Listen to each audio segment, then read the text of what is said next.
Yes, guys, how you doing? Welcome back to the Spurs Talk Show, second show of the day. This time around, we got two monsters from, mainly from Football Heritage TV and FHTV Plus. I can see Savva's trying to promote his second show, second channel, because he's got a big Leyton Orient derby match or playoff match to. I heard about this. We're back. We've got lots to discuss. We've got protests to discuss. Of course, we've got Daniel Levy. When Lubo and I are on the same screen together, there he is. We've got Daniel Levy as well. We've got, of course, we can't go a minute without talking about Big Ange. We have to discuss other clubs doing early business. Is it problematic? Is it worrying? Is it scary? Should we be doing the same? Can anyone really expect anything before Wednesday? Obviously, probably not. We're going to find out what these two lovely gents think. Before we get into it, guys, and before I find out how these wonderful people are doing, smash the like button, smash the subscribe, hit the notification bell, drop the comments throughout. We're bringing them up. And also make sure you get over to Lubo_61 on Twitter. And, of course, get over to FHTV, Football Heritage TV. What am I doing here? It's difficult. There you go. On YouTube and also FHTV Plus, where we're going to be seeing Jamie Donnelly getting themselves back into potential championship levels of, qualification. Savva, I'll start with you, mate. How you doing, buddy? Good. Welcome back to the show, boys. Welcome back. Thanks for having me. Listen, I'm really good, mate. Just feels like it's all starting to feel like the beginning of the end, but at least we've got something to play for. So I'm good. I'm better than Spurs at the moment, I think. So yeah, I'm good. Well, we've got so much to digest here tonight. Lubo, how are you, mate? Good to have you back as well, buddy, as always. Thank you. Yeah, pleased to be back. All good. Just smiling. I'm looking at Mark Taylor's comment. Chivers scored 2 in the first leg of the 72 final. I remember that was a mental night at Molineux. Let's hope next Wednesday is as good. Before we get into the discussion, let me just quickly call this one out from Roy, become a new YouTube member. It's always lovely when you dial into a show background and you get a new member straight off the bat. Appreciate your loyalty and your... I don't know what you call it. Your enjoyment of the show, Roy. Thank you very much, mate. I hope I can keep you hanging around for a little while. Boys, let's get straight into it, mate. We're going to talk straight off the bat. Listen, I know how you feel. You know how I feel. Maybe you don't. But I'll tell you what, I am very, very fast thinking that if Daniel Levy doesn't see the wood for the trees with Ange, I've been fairly consistently inconsistent with my Ange takes. I said from the start of January, look, you got to give him the cups. Then we went out of the cups, and I was like, well, we're still in the Europa. And then I was like, at the same time, if he wins the Europa on a meritocracy basis, which is about as far as my bandwidth will stretch, then if the club make the decision to keep him because he's the most successful, not the best, but the most successful manager we've had in a long time, I could understand the logic of it. But I don't want that to happen. I hope that the club have made a decision already. And when I see the way that he handles his press interviews after games like West Ham and games like Sunday's Crystal Palace, absolute disaster class. And he's run out of excuses, and now he's turning on the interviewers again, basically saying, if you can't see what we're doing here, then you do what you got to do. Yeah, 20 losses, whatever. To me, it's disrespectful to the fans that travelled from miles away to get here. And I think the guy is on a very, very, very short rope at the moment. The ropes run dry. Savva, how are you feeling, mate? Yeah, look, I don't think it's going to come as a surprise to you. Definitely not Lubo. Definitely not anyone in your chat that I don't want this manager and haven't for a very, very long time. I completely agree with you. We spoke earlier on WhatsApp, and I said to you that we have simply got to learn from Man United and Ten Hag. We have got to learn that lesson. I'm all for emotion.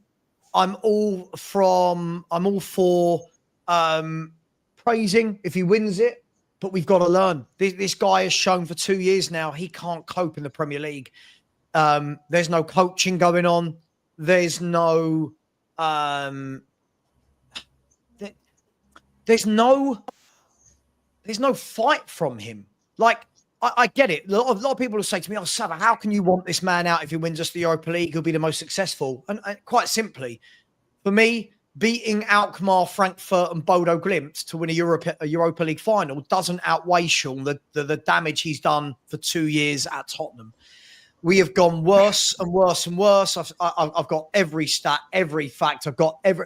It's just going like that and very, very quick over 2 years. And there are. The thing that frustrates me the most is this man keeps contradicting himself, Sean. So last season we heard the excuse was we don't play enough. We need to be playing more games to be in our rhythm. Then in the summer, he says there's no reason why we can't challenge. Then all of a sudden it's, but we're playing too many games. So, well, hang on. Hang on. You knew how many games we'd be playing if we got into Europe. And I don't think he can't deal with it, Sean.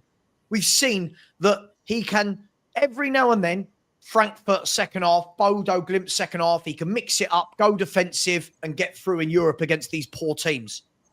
When we get back to the Premier League, he can't coach. Every team that's playing us, and Sean, this is the key thing for me. Everyone's told me all year about injuries. All year about injuries. It doesn't matter, Sean, whether it's our best 11, a mixture, or second 11. The team is set up exactly the same in every game, wide open, and he stands there on the sidelines like this. And the example I'll give you, Sean, is look at the game apart from Europe, right? Apart from Europe. That's what I said. Like in the Premier League, it's almost like he says, I know my football doesn't work, so I'm going to change it when the game is my job on the line, i.e. the only competition I'm left in. But then when we go back to the Premier League, I'm literally going to revert back to this chaotic system.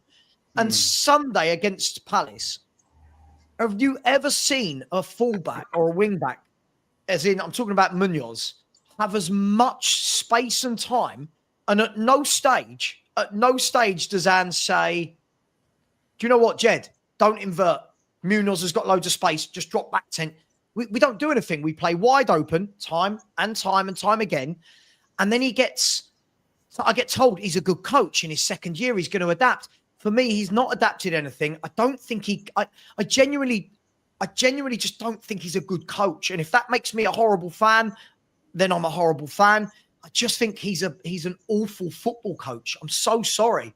If that offends you, I'm sorry. Mate, you haven't got to apologise. I don't think he's a coach. I've said from about 6 months into my experience with him, he's not a coach. He certainly isn't a manager, right? He's not a man. I don't know what he was. I initially called him a philosopher, Lubo. Then I'm pivoted towards car salesman. But I even think car salesmen have got more respect for their audience than to treat them the way that his duplicitous, talking out of both sides of his mouth, waffle can contain. Like, I think he's run out of excuses and now he's just pivoting to indignance. And I think it's embarrassing at times, to be honest. But we've got to, let me just, the last thing I'll say, sorry, Lubo, before you come in.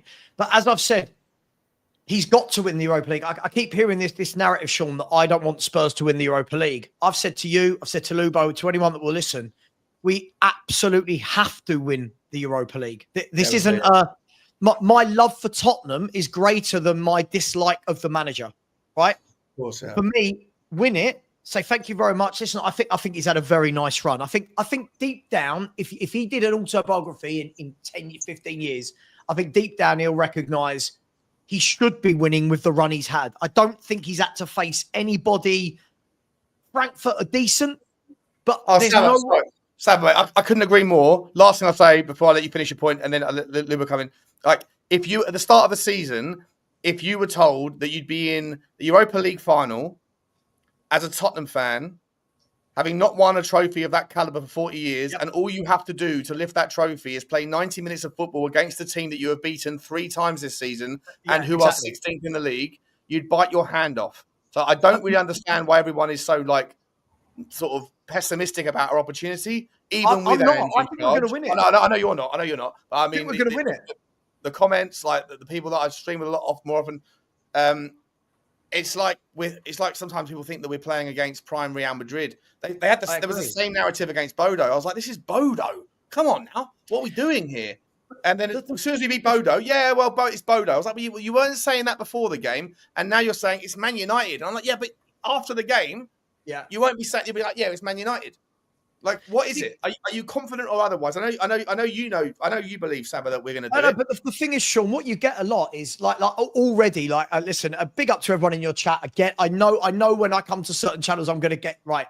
Seeing people in the chat going, oh, he's not a good coach, but he's in a European final. Sure. But let's be brutally honest, Sean. Anyone worth their salt should be getting to the final with the run we had, right? And Sean, I'll be really honest. Lubo will back me up on this.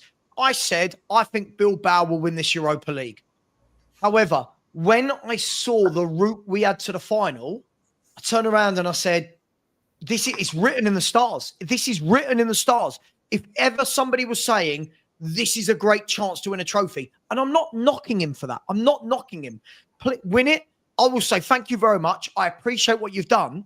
But what he's done in the league, 32 defeats from 64 games, Sean, I can never be on board with that. I can't. It's the worst manager I've ever seen tactically in my life. It is truly awful. And I'm sorry. I know people get offended, but no big club, right? Yeah, no big club would ever put up with this for their manager. No club that wants to talk about being a winning club, Chelsea, Liverpool, Arsenal, City, would not sit there and go, 20 league defeats, that's okay. They wouldn't. Yeah. It's just terrible. Lubo, does this, if we do lift it, I'm actually going to go out on a limb here and say when we lift it, does it go down as Europa League winners 2025 Tottenham Hotspur with a little asterisk across the name because we can't you can't forget how bad we were this season? Or does all of that shit get forgotten and all that matters is that we lifted the trophy and that the annals of history will forget about the league and that Ange Postecoglou did what Conte couldn't do, what Mourinho couldn't do, what Harry Redknapp couldn't do, and Pochettino didn't do, and all these, like, does Ange go down in the annals of Tottenham's legendary history of doing what so many better managers have failed to do? Well, listen, you could turn around by the same metric and say, well, Ramos is better than Poch, but we all know he wasn't. Not better, more successful. Okay, more successful. It doesn't have to be an either or, Sean. In terms of winning the trophy and in terms of the run we've had, did anybody complain about the run we had in 1981 that culminated with that brilliant Ricky Villa winner at Wembley when we beat... I don't even remember, mate. I wasn't alive, so remind me what happened in that year. We beat QPR, Hull, Coventry, Exeter, Wolves, and then Manchester City. Wow. Okay. There you go. Yeah. No one talks about that. And nobody says a word. Well, you had a fairly easy run, to the final. I think we were away at QPR. We won the replay. We had Hull at home, Coventry at home, Exeter at home. Then we played Wolves at Hillsborough. They equalised with a really dodgy penalty in the semi-final in the last minute. I remember Clive Thomas gave a ridiculous spot kick. We won the replay at Highbury. That was a superb night, 3-0. And the Ricky Villa, replay everybody knows about. Nobody says, oh, it was easy, you had to be an idiot to...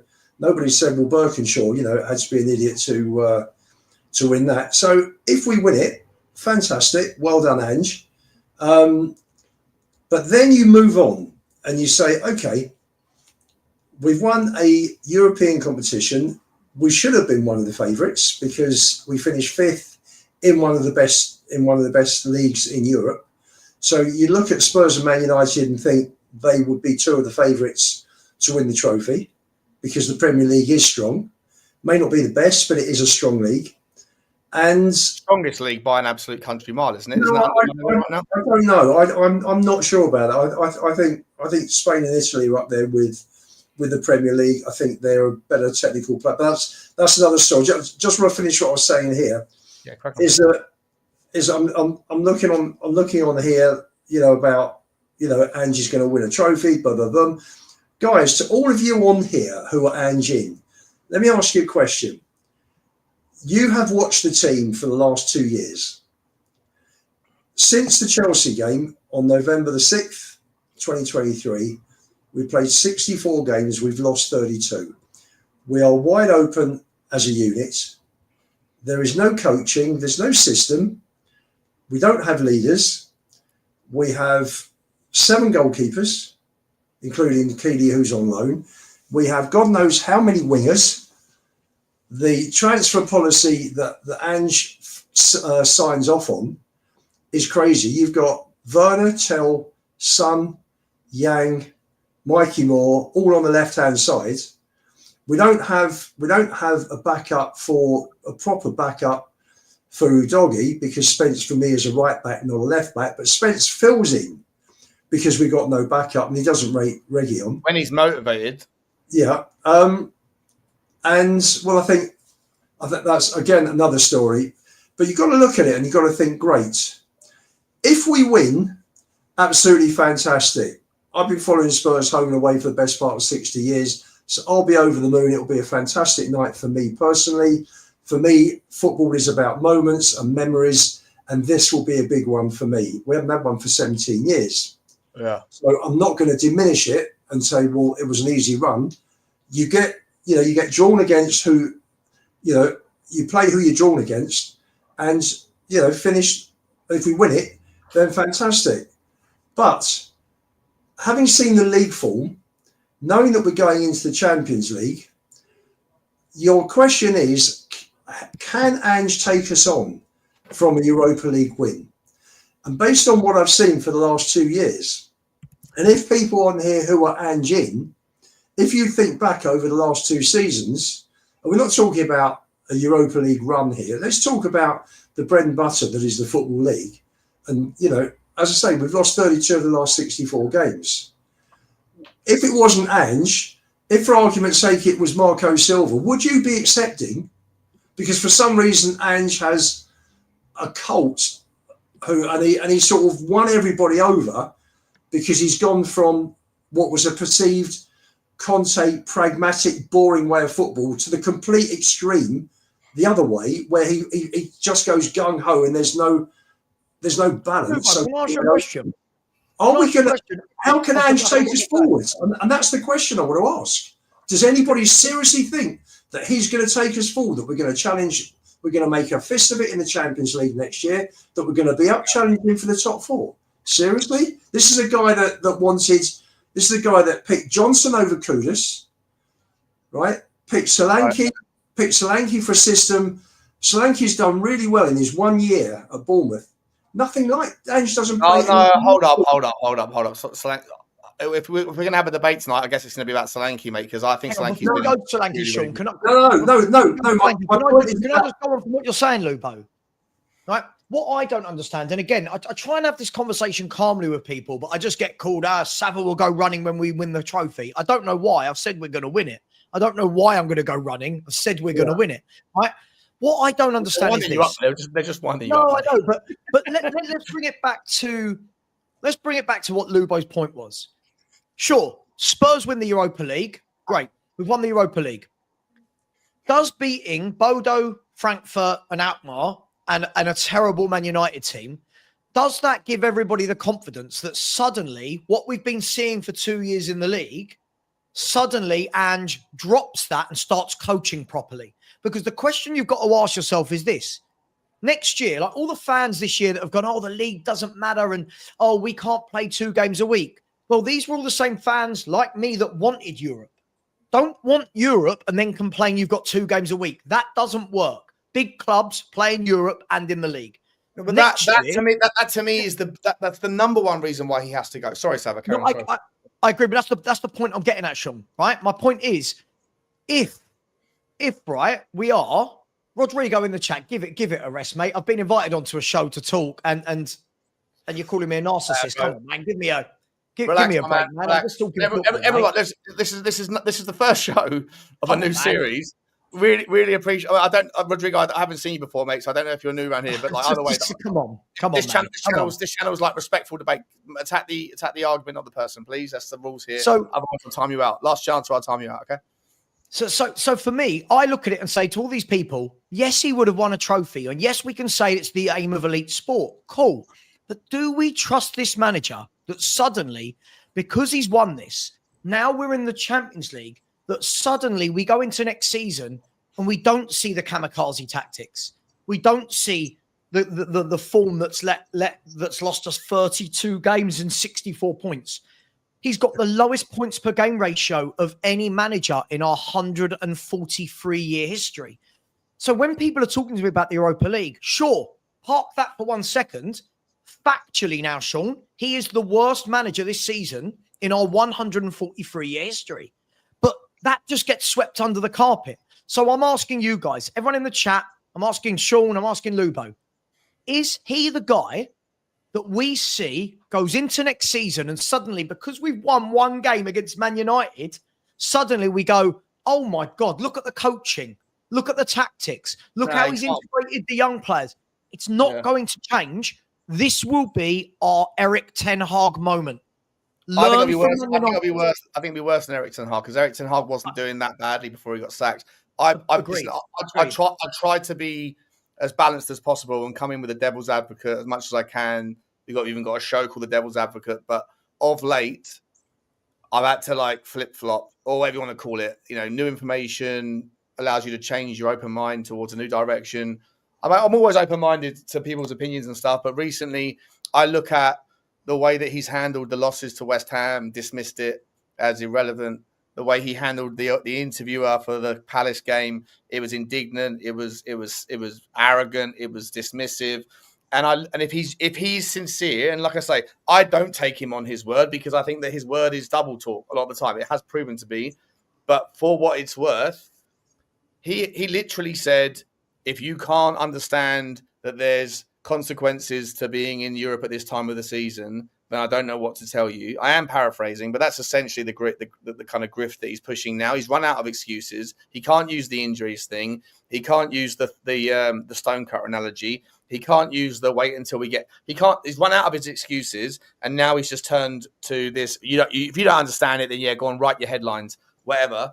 I'm sorry. What you're actually saying we like to infer, right? And what you're saying is that this squad that I've built up, he's 25 men transitioned, right? 25 out, 25 in his time, 300, 400 million, whatever it is on his. So that squad is now his. And it's a squad, by the way, where I think, yes, without Harry Kane and Perisic and etc., the first 11 might have gone like this.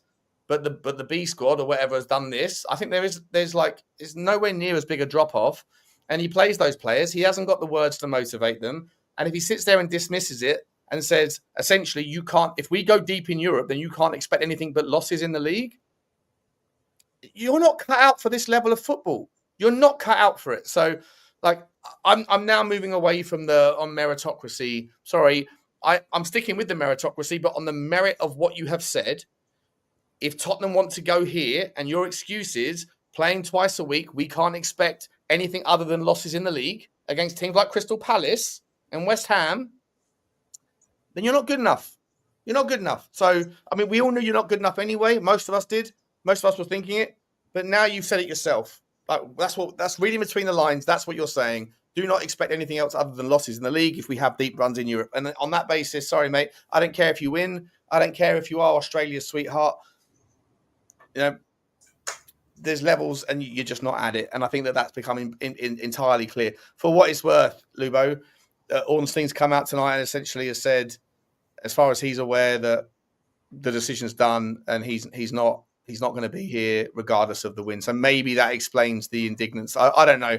But well, I think before I come on, if I may, Sean, just come back on the comments that have come in last few minutes. I think in answer to your original question tonight about Ange and the pressers and what he's coming out with, I think he knows he's gone, and he now doesn't give a damn. He actually doesn't care. He knows he's here till the end of the season. He knows he's gone. He's staking his own reputation for winning a trophy in the second year on winning Europe. He's basically thrown the last God knows how many league games in pursuit of Europe, because I'm sure there's stuff going on behind the scenes, and he knows that time's up at the end of the season. So for me, he's done a lot of rotating and everything is geared. Micky van der Ven has played 2 games in the last 10. What, and he's played 29 league games, 29% of the Premier League. He's been he's actually played in. So, that's 3 in every 10 games, which is crazy. I just want to come on to a couple of comments. Rodrigo, I was loving Ange in 2023. I enjoyed the first 10 games. We were fortunate in a couple of the games. If you remember, Fernandes and Rashford both missed very early chances with headers that they should have buried when we beat United 2-0 in August. But I first started doubting Ange, not so much. I know, Sav, you've put a lot on the high line against Chelsea. I actually thought to myself, do you know what? When you fly, have a go. And if Eric Dyer had been half a yard further back, we'd have equalised in the 89th minute. So, and in the end, obviously, Chelsea ran away with it in added time. But for me, the following game was at Wolves, where he lost Maddison. So for me, the natural replacement is Lo Celso, and he played Højbjerg there.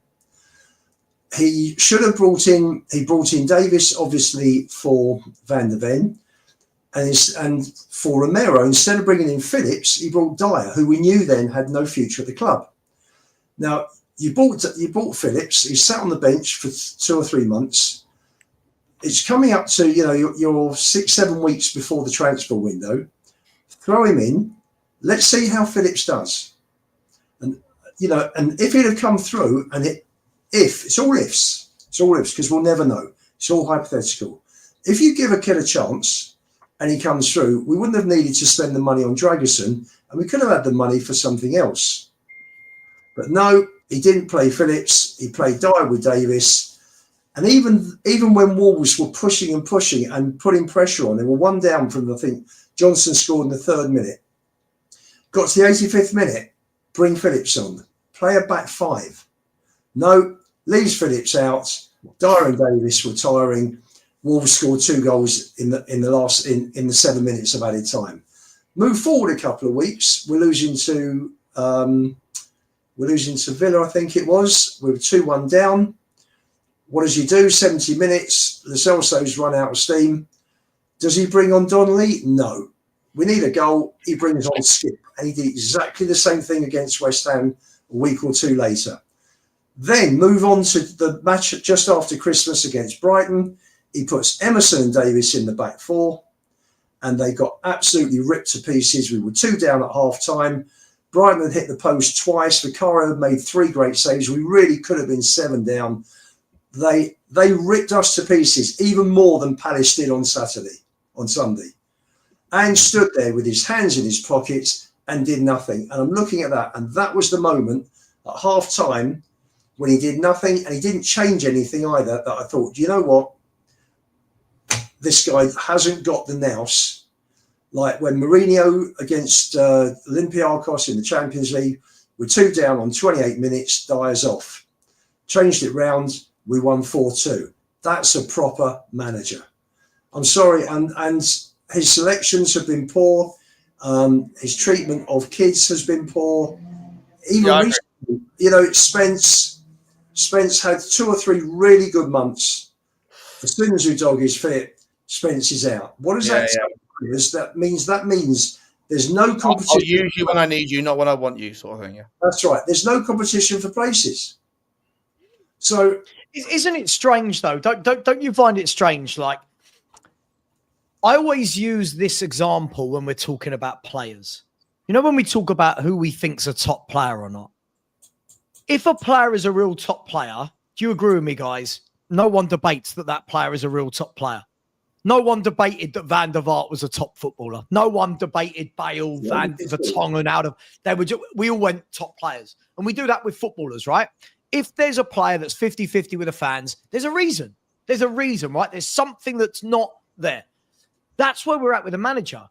If you've got this many people that don't rate the manager and don't want him here, even though we're in a final, there's got to be something. Now, listen, I can't say it. I can say it until I'm blue in the face.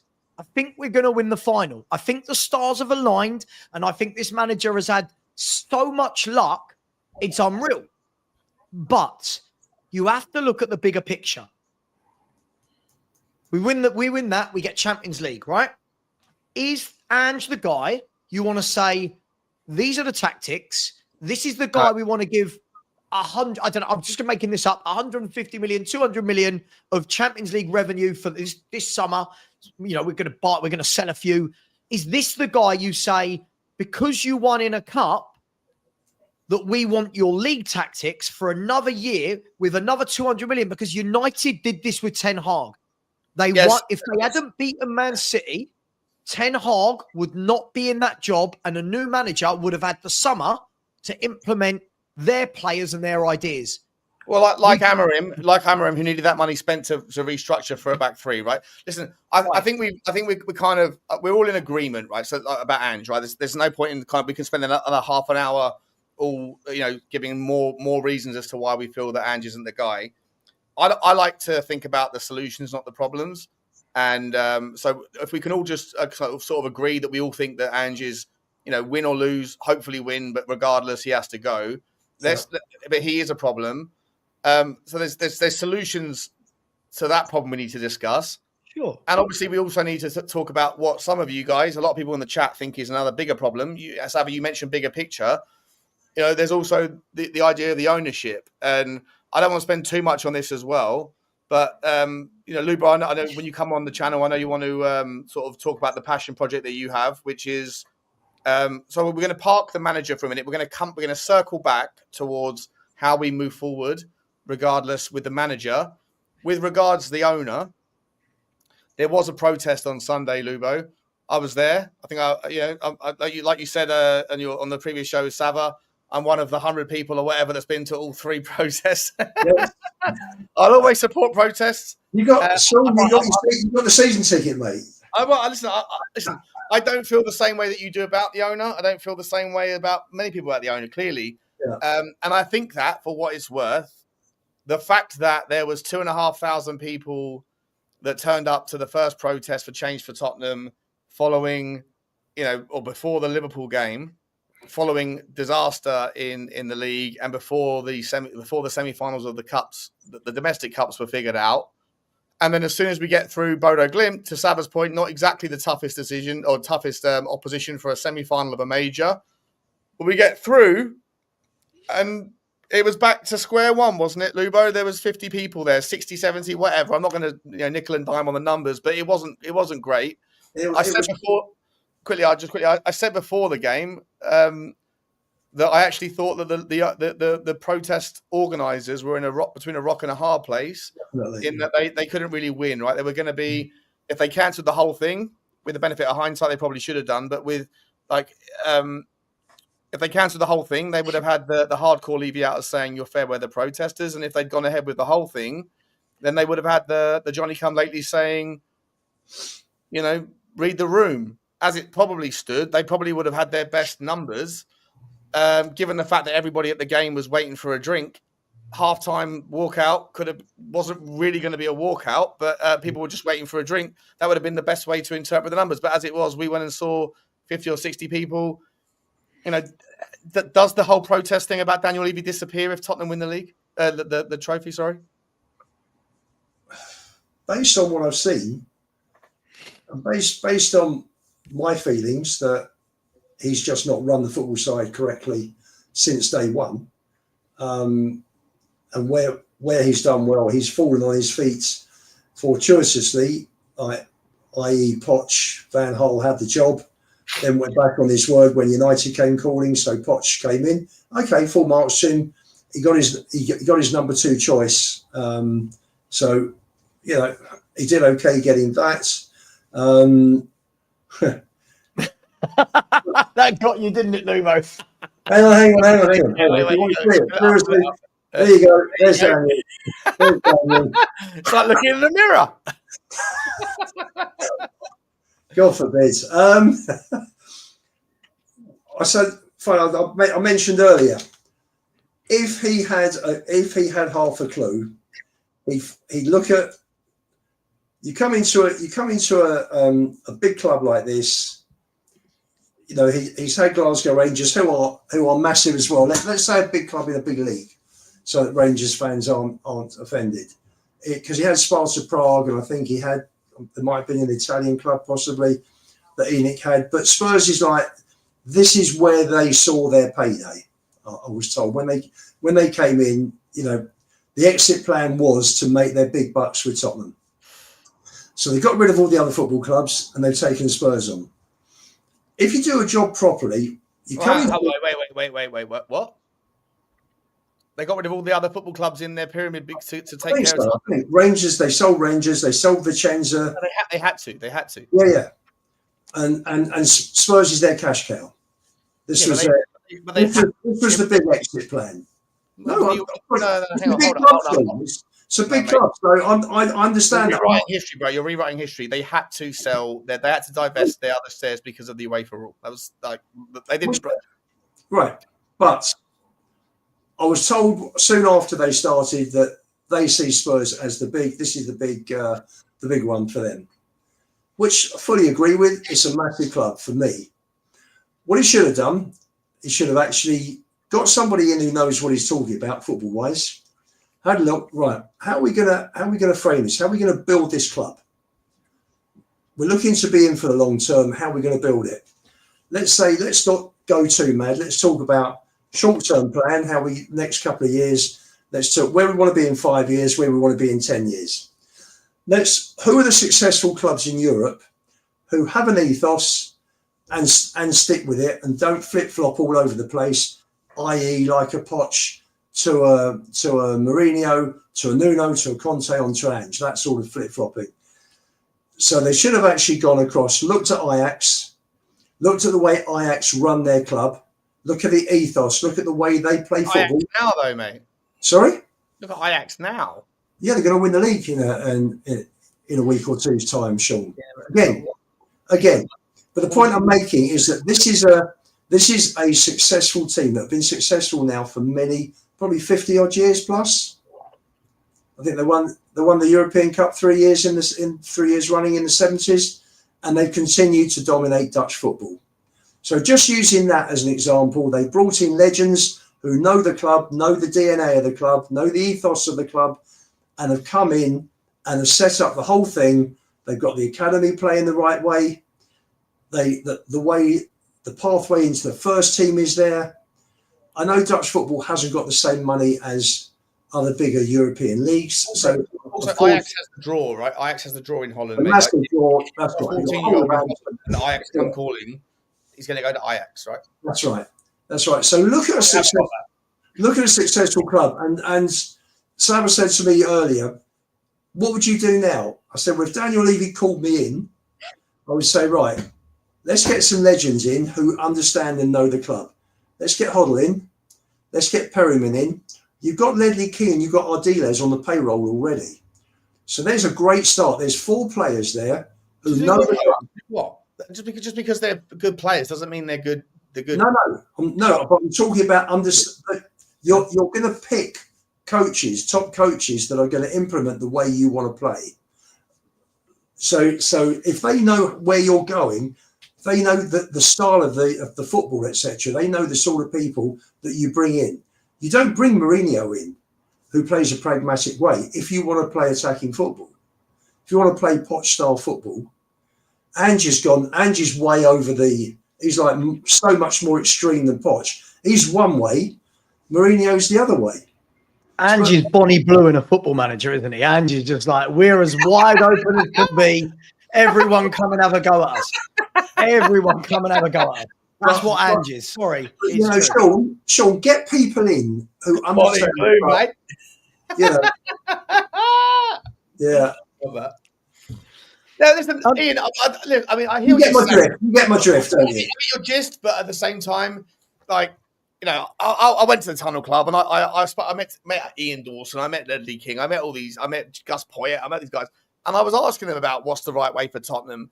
And with all due respect to them, and there's no slight at all, because they're footballers. They're not like, just because you're a good footballer doesn't make you a good manager. Just because you're a good manager doesn't make you a good director of football. Like there's levels and there's different skill sets, and this notion that all of Tottenham's problems go away if you just employ more ex-stars. Hang on. I didn't say that. I didn't say all our problems go away. But you bring Hoddle in. Hoddle's played at the top level. He's managed at the top level. He had an academy that was very successful in Spain for a few years. So he's worked in different areas of the business.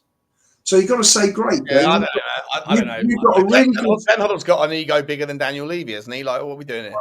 Do you know what? Can I back he does a good job for the club. Does he come into it? Because he loves the club.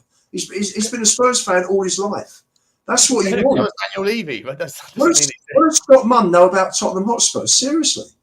Can I back into that? Listen, whilst we can argue about who should that man be, right? Who should the men be that are hot or whatever it is, right? What I do know is Tottenham need an identity.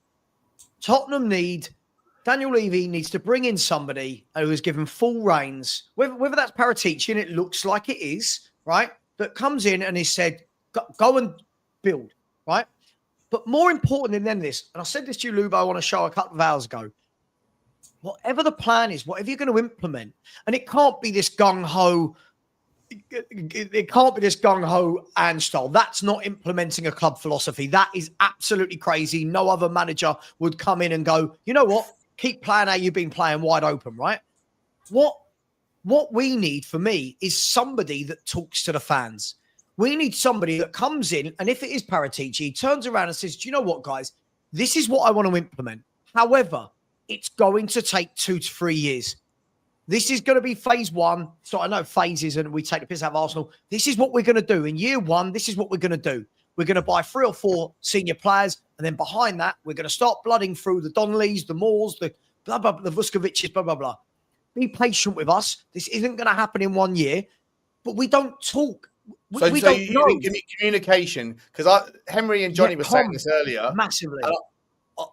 I don't listen. What I would say is when I did that analysis of the last 75 years of success in English football and what are the common themes, and the common themes are certainly fewer and fewer teams win more and more of the trophies, and money is a big part of it. Like that's the number one driver, right? Money in football. Obviously, I've said for 1,000 times, I think in this day and age, you need to have a coherent set of rules that are enforceable. But there are other common denominators, commonalities of success as you look back over the 75 years of teams that have had periods of success. It's not just about the wealthiest or the best, ambition and money merging that makes it work. You also have to have a youth system that is a conveyor belt of talent that has that's bled in. But more than that, actually, probably the number one common denominator of all of the successful teams over periods over the last 75 years is a figurehead. So, Lubo, I don't make you wrong that bringing in people that know Tottenham and letting them have control is the way in principle. I just don't think the names that you mentioned necessarily represent that. I don't know who does. David Pleat, not sure. Obviously, he's a bit older now. But I definitely think that you need to give someone the keys to the kingdom, like a Ralph Rangnick, for example, right? Like someone that can just bed in and just go, let me steer this ship for 5 years. I'll put in the right direction. And Sean, you're bang on. Ralph Rangnick would be amazing at doing that job. By the way, just because I know people don't understand nuance, when I said Paratici, the reason I use Paratici isn't that I love him. It's because by all intents purposes, I think we can see that he's coming back to Spurs. He's at the games, blah, blah, blah, right? So for me, the communication is really important. And I think that is why they've brought in Vinay Venkatesham. Apparently, his strength is the communication with the fans. His strength is understanding what the fans want on a match day, all of these things as well. But we need to know, because what's happened over the last 5, 10, 15 years, guys, and I think you might agree with me on this, is Spurs bring in a manager, we bring in a director of football, and what we all do is start guessing. So last year, all I heard from everyone was, youth project, Savva, you're negative. You watch how these youth players play. Then this year, Ange don't play the youth players, right? So it's sort of like, well, so we've guessed that it's a youth project. It's not actually a youth project, but none of us know what the timeline is. None of us know what the plan is. I think they need to be communicative with us as a fan base so that we can actually turn around and say, okay, I get it. Now, as a fan, Sean, what they communicate, I might not be happy with. You might not be happy with. But That's the decision. That's what they're doing at the moment. Can either of you two tell me what are we doing? Are we a youth team? Are we a counter-attacking football team? Are we an attacking team? Are we what are Tottenham right now? Just feels like we're a mishmash of nothing. Like I don't know what we are. But we talk about communication, Sav. Look at last summer's transfer window. I'll just give an example why you're not going to get the communication you would hope to get. Levy's cut the wage bill. They've got rid of a lot of the big earners. They brought in 5 players. 1 established player out of 5 and 4 kids. I agree. It's brought the wage bill down. Yep. And he's ended up with a net spend, I think, of around 30 million, 40 million tops. I mean, this is Tottenham Hotspur Football Club. West Ham are spending, listen, I'm not using West Ham as a successful example. I'm just talking about ambition. All the other clubs in the Premier League are more ambitious in terms of what they spend and what they push.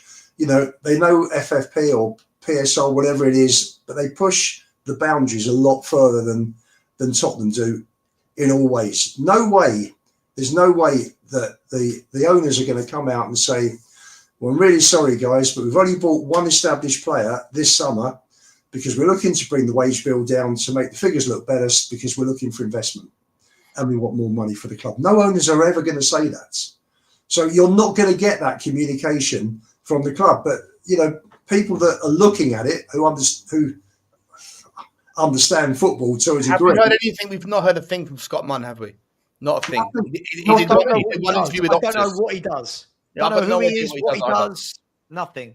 No, I agree. That appointment, to those of you that are looking for, you know, reasons to go after Daniel Levy, that there's a sledgehammer right there, because Scott Munn has been and like I don't know. Who knows, right? You can't put anything at his feet. You can't say this was him apart from Ange, probably, right? Ange was probably likely his choice. And if that was the case, then, you know, benefit of hindsight, it looks like a shit show. But the rest of it, there's nothing else. There's nothing else to hang your hat on, Scott Munn. Like, he will go down as the most forgettable director of football, or whatever he is, the CEO of football. Chief of Football Operations is his actual title. Horrendous.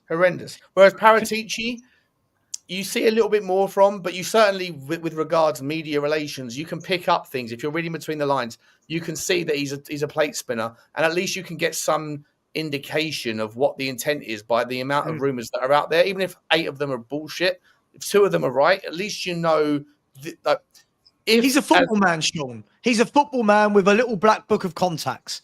Yeah. Right. And whether people like him or not. And by the way, I've gone on record many a time and said lots of things that Paratici did I didn't like. But when I've looked into it a bit more and I speak to people who are in and around the club and people who know people, they'll say it's not just what he was doing as a director of football. It's a purchasing players. It was what he was doing with the youth team. Like, he was ripping up the youth team, giving them new contracts. He was, I'm stealing this from Lubo. He was giving, you know, he told Daniel Levy that, hang on, if you want a proper youth academy, if you want to bring through better players, then you're going to have to start paying them better. And so there's all these different things that I don't think as fans we always know what's going on, which is why I like to go and do my homework and find out. But just quickly, Sean, if I may, right, just on this talk about young players and what Paratici does, and I don't know if any of you have seen what Florian Plettenberg's come out with in the last 45 minutes. Mikey Moore. Borussia Dortmund put Mikey Moore on their list. And again, you've got to be really careful, because this is a guy that, again, Ange has given next to no minutes to. He's not logged in. He can leave. And you could get that whole Simon Jordan spent 10 years, 15 years moaning about Wayne Routledge, right? And how Tottenham screwed him over and he went to tribunal because he wouldn't take what Daniel Levy was offering. And in the end, Daniel Levy had to pay less because he went to tribunal and they only got £500,000. Now, Wayne Routledge ended up being a flop, but you hope that's probably not going to be the case for Mikey Moore. So, you know, he's not 18 yet, right? So, like, the contract term is, as far as I understand it, the laws are that there's the ability for him to leave and for a tribunal to set the price. I don't know. All I know is this. Another year, I think. all I know is this. This is a football club. When I say I don't know what we are, I knew as soon as I said that, everyone in the chat went, "Oh, this time next week we could be European champions." But I'm talking about sometimes what I'd love football fans to do sometimes is just take a little step back, just one step back and look and go, bigger picture. What are we?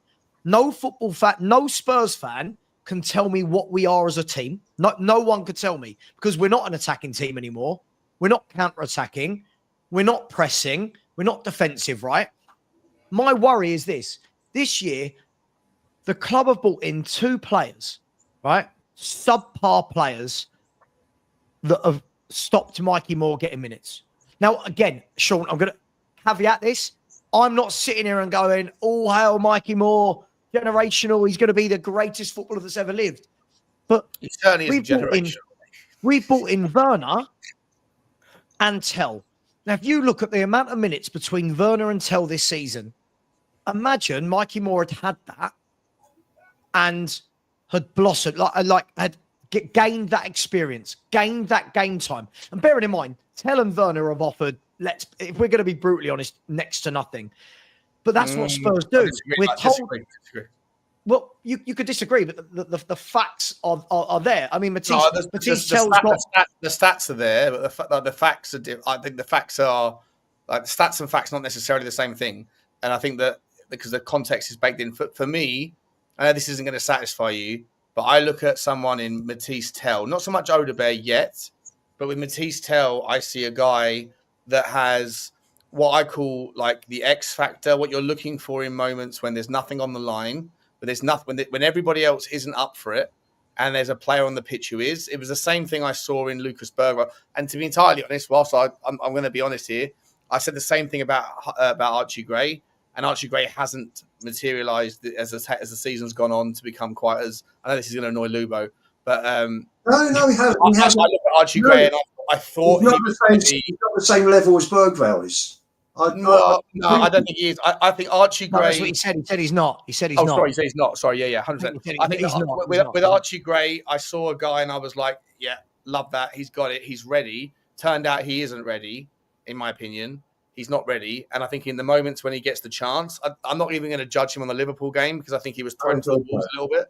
But in the games against West Ham, in the games, where else I've seen him play in the 6 that he's supposed to be, as what he's doing, I don't think he necessarily has the confidence. Maybe that's because of Ange's minutes and the way he's treated him. But, at the same time, if you're old enough, you're good enough. I say the same thing about Mikey Moore, right? Just because he's one of our own, if you're good enough to be put into the first team squad, your age is irrelevant. At that point, you have to be like compared to people that are competing for your spot, whether they're 17 or 27. So I don't care. I hope that Mikey Moore will be a superstar. I really do. I'm sure he's got enough in him. If he's being included for consideration, you can't just give him free roam because he's one of our own. He's 17. You have to judge him on the merit of what's the best thing for the team at the time, especially when you have a manager who is hanging on by a thread. And so for me, I look at Lucas Berghvall, and I saw when the first time I said him, I said, he's got such desire to be on the ball. That's what I want to see from someone of his age.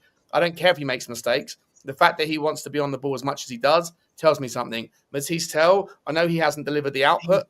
I get that. Dreadful. Matisse Tell is dreadful. He was terrible at Bayern. He's not. Mate, but Sean, you're somebody that always comes to the table when you look at a player. You normally use Y-Scout and you have a look at all. If you actually, my eyes and the facts are backed up that Matisse Tell, we can talk all day long about, he wants to get on the ball. Unfortunately, we've brought in Tell, who doesn't score, doesn't assist. His crossing's terrible. He can't beat a man. And my point is with this is, Sean, I know you're talking about the stats. I get it. Hang on, right? But the problem is, my point was, I don't think people understand. Again, the people in the chat have taken it wrong. I'm saying, if you want to play a young player, you've already got Mikey Moore there, coach him, right?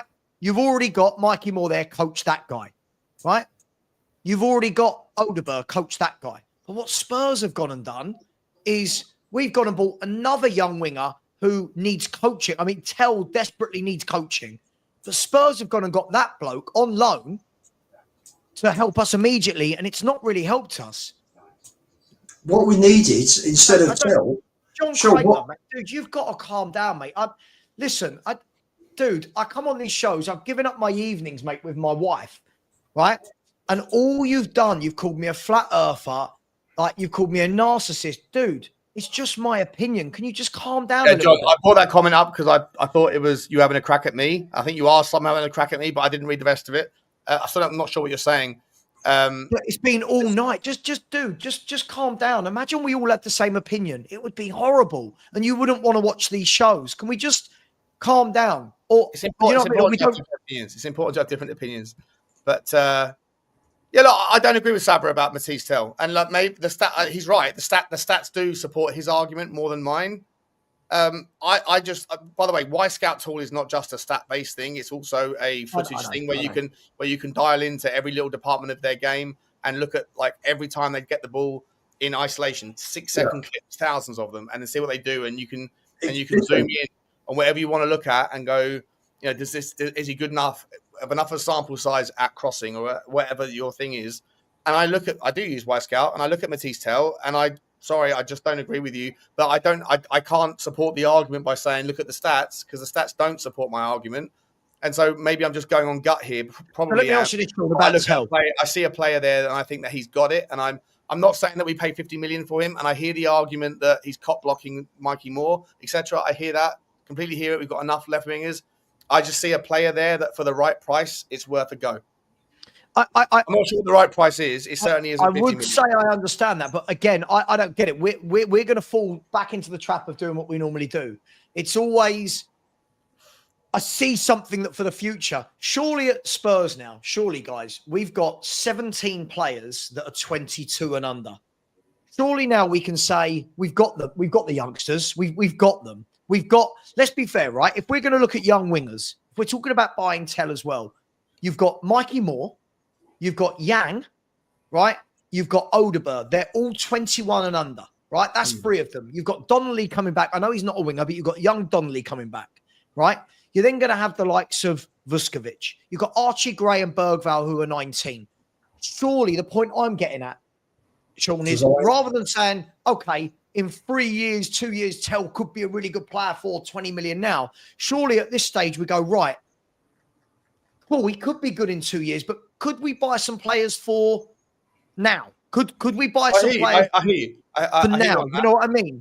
I totally hear you on that, mate. And I'm not sitting here saying, if we've got precious budget this summer and we're going to waste it on a player we don't like in a position we don't really need on the left, then the answer is I agree with you.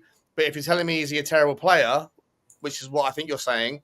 I'm not saying he's terrible. I don't see anything in him. We've gone and again, when clubs loan players in January, the remit of loaning a player in January isn't for us to coach somebody else's player and see how they do. Loan players are Aston Villa went and got Rashford and Asensio on loan and bought Donny and Marlon. Seasoned pros that have been there, seen it and done it. Paid a fortune for Rashford. Sure. I understand that, but they help them now. Spurs have gone, right, we've got problems in the forward areas, right? Let's go and get another kid that might work. And let's be fair, whether you think he's going to be good in the future or not, he hasn't contributed. In the 4 or 5 months he's been here, he's not really contributed. And I'm not knocking him. I think he's a young kid. He's not contributing an output. But he does do this. This harks back to and I'll absolutely. But I know you want to come in, mate. I know. Sorry to finish this back and forth. For me, I think that you can make the same sort of argument about Solanke, even though his numbers actually are not bad or terrible in any way, shape, or form. But I hear a lot of people saying that Solanke's not a good enough 9, and I would say, yeah. Well, I did. I didn't want him. No, I didn't. I did want Solanke, and I'm really happy with him. I know, like Henry and like they're waxing lyrical about Jean-Philippe Mateta now, and I'm like, if you're making the argument for Mateta because of one season of doing really well in an Oliver Glasner system, then you can make the same argument for Solanke. And then Solanke, for me, a lot of Solanke's output is recognised in the players like Brennan Johnson, because what Solanke does off the ball, what his work rate, he's drawing players into out of position, all that sort of all the effort that geezer puts in is unrecognised in his output. Even though his output hasn't been horrendous for what it's worth, it really hasn't. But it hasn't been up there with like what you'd expect or whatever. If you're comparing him to players like Mateta or whatever, fair enough. But you know, people make the argument. We had this chat last time, Savva, about like whether Richarlison's better than Solanke. Richarlison, for me, when Richarlison's at the 9, the club and the team know that he does fuck all in everything else. He can't do anything, and so you lump the ball into him to play him to his strengths. Solanke's strengths allow for other players to benefit. And I would just I don't want either of them. I just think Matisse is a player that works really hard, and I think he's got something in him. I'm not going to sit here and like argue with you about it, because I hear what you're saying. I totally get it. I just don't want our transfer budget going on another 19-year-old who might come good. And the problem is, if we keep doing this, we're going to have a squad full of loads of people who might come good. And you know what we're going to have? We're going to have no leaders again, and we're going to have nobody that could actually, like, if Son goes, just if Son goes, which I reckon is the reason why they triggered the contract, right, to get some money. So if Son goes, who on earth are the Tells, if you buy him, the Tells, the Moore, the Odebergs, the Yangs, who are they learning from? Like, in training, as young wingers, they're all going to be looking at each other going, who's the captain of this ship? Yeah, I hear you. Listen, if you wanted Tell should have been the guy you bought instead of Odeberg. For me, you can't buy Tell and Odeberg and Yang and have Mikey Moore coming through. There's too many young players for me. Sorry, Ludo. Sorry. I think the thing, just to say how I feel about Tell, is I saw him play for France under 21, did brilliantly. His performance was superb. There's something there. But if you are where we were at Christmas and what we needed someone like a Llorente type player that's going to come in and get you 10, 12 goals, in half a season. And where we are now, we're going to finish 16th, 17th. Coming from this position, we don't need another player. We have got so many good kids at the moment. Savva went through a few. We didn't even mention Devine. Yeah. Albert, only League 2, but he's had a fantastic season. For me, I didn't understand if you're not going to play Reguilon, why you send Albert out on loan. He would have been perfect as an understudy, and you could have kept Spence on the right and not played him on the left, however well Spence did in that position. But you don't want a player who could come good in 2 or 3 years when you're coming from a position of 17th. Yeah. If you're 4th or 5th, 3rd, 4th, 5th, you could, you've got the players there that have got you to that position.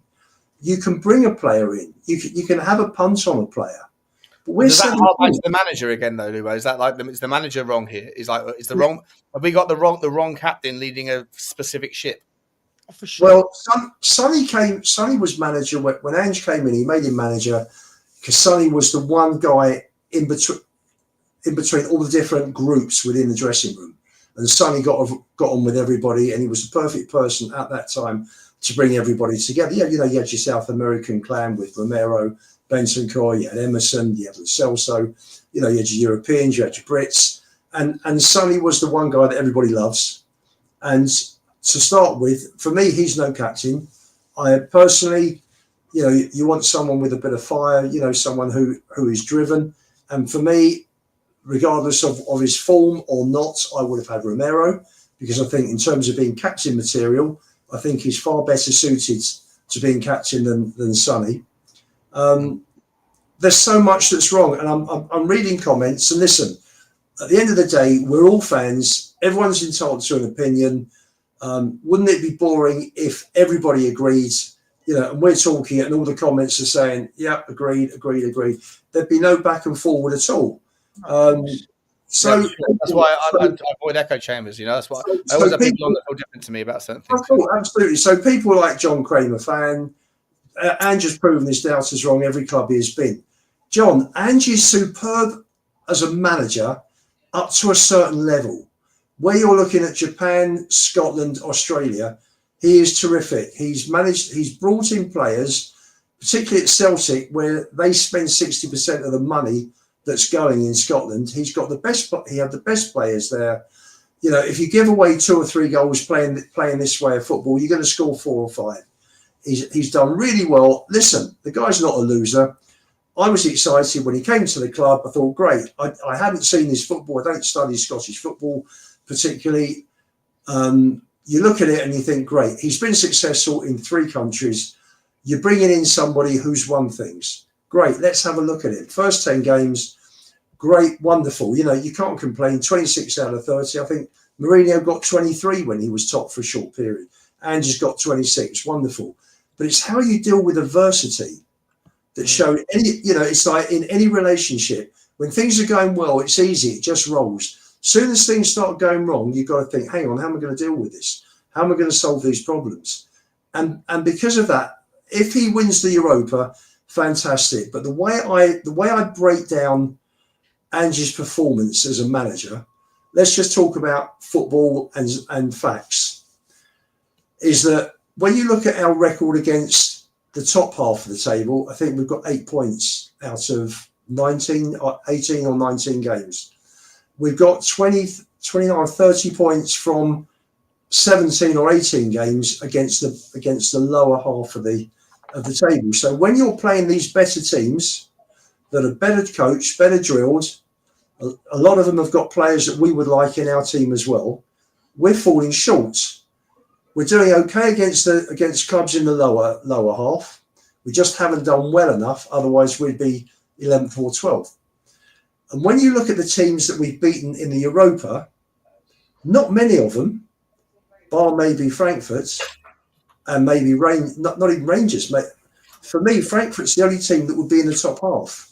So for me, Frankfurt have been out those 2 performances and the ultimate result in beating them in the quarterfinals, I thought was superb. And Ange played very, very well. He got his tactics spot on and his substitutions in Germany. Can I ask you a question, Lubo, about that? So, unless you want to finish your point, sorry, but I do want to ask you a question about the specifics of. No, all I was saying was, so if you look at the Europa results, and you've got to remember that the Premier League is stronger than most other leagues. So the teams that we're putting in, i.e. Spurs and Man United, are going to be stronger than the majority of teams that are in that 36 that have gone into the Europa. Most of the teams in the Europa wouldn't be in the top half of the Premier League. So I'm looking at our results against teams that are on the level of the top half of the Premier League, and there's hardly been any teams in the Europa that are in that top 10. Yeah. I don't disagree with that. I would expect to be in the final. You know, given the run we've had also, and you can only beat the teams you're drawn against. So I'll you know, wouldn't it be nice to go into a game though? Think like every game I go into at the moment, thinking we're just going to be embarrassed. Like I feel like apart from in Europe. In Europe because like the caliber we're playing. But at the moment, I'm going into every Manchester United. Savva, the question I was going to ask Luba, and I don't mind who answers it first, but I want you both your takes on it. Was like. I've said it 1,000 times. People in the chat will tell me I'm boring saying it again, but I think that unpredictability is the second best ability, right? Not knowing what you're coming up against, it makes it incredibly difficult for your opposition. If your opposition manager and the coaching staff spend time on the training ground or in the watching tape, you know, sitting there going, well, how do we take advantage and exploit their weaknesses, and how do you, you know, like how do you sort of cover up against their strengths?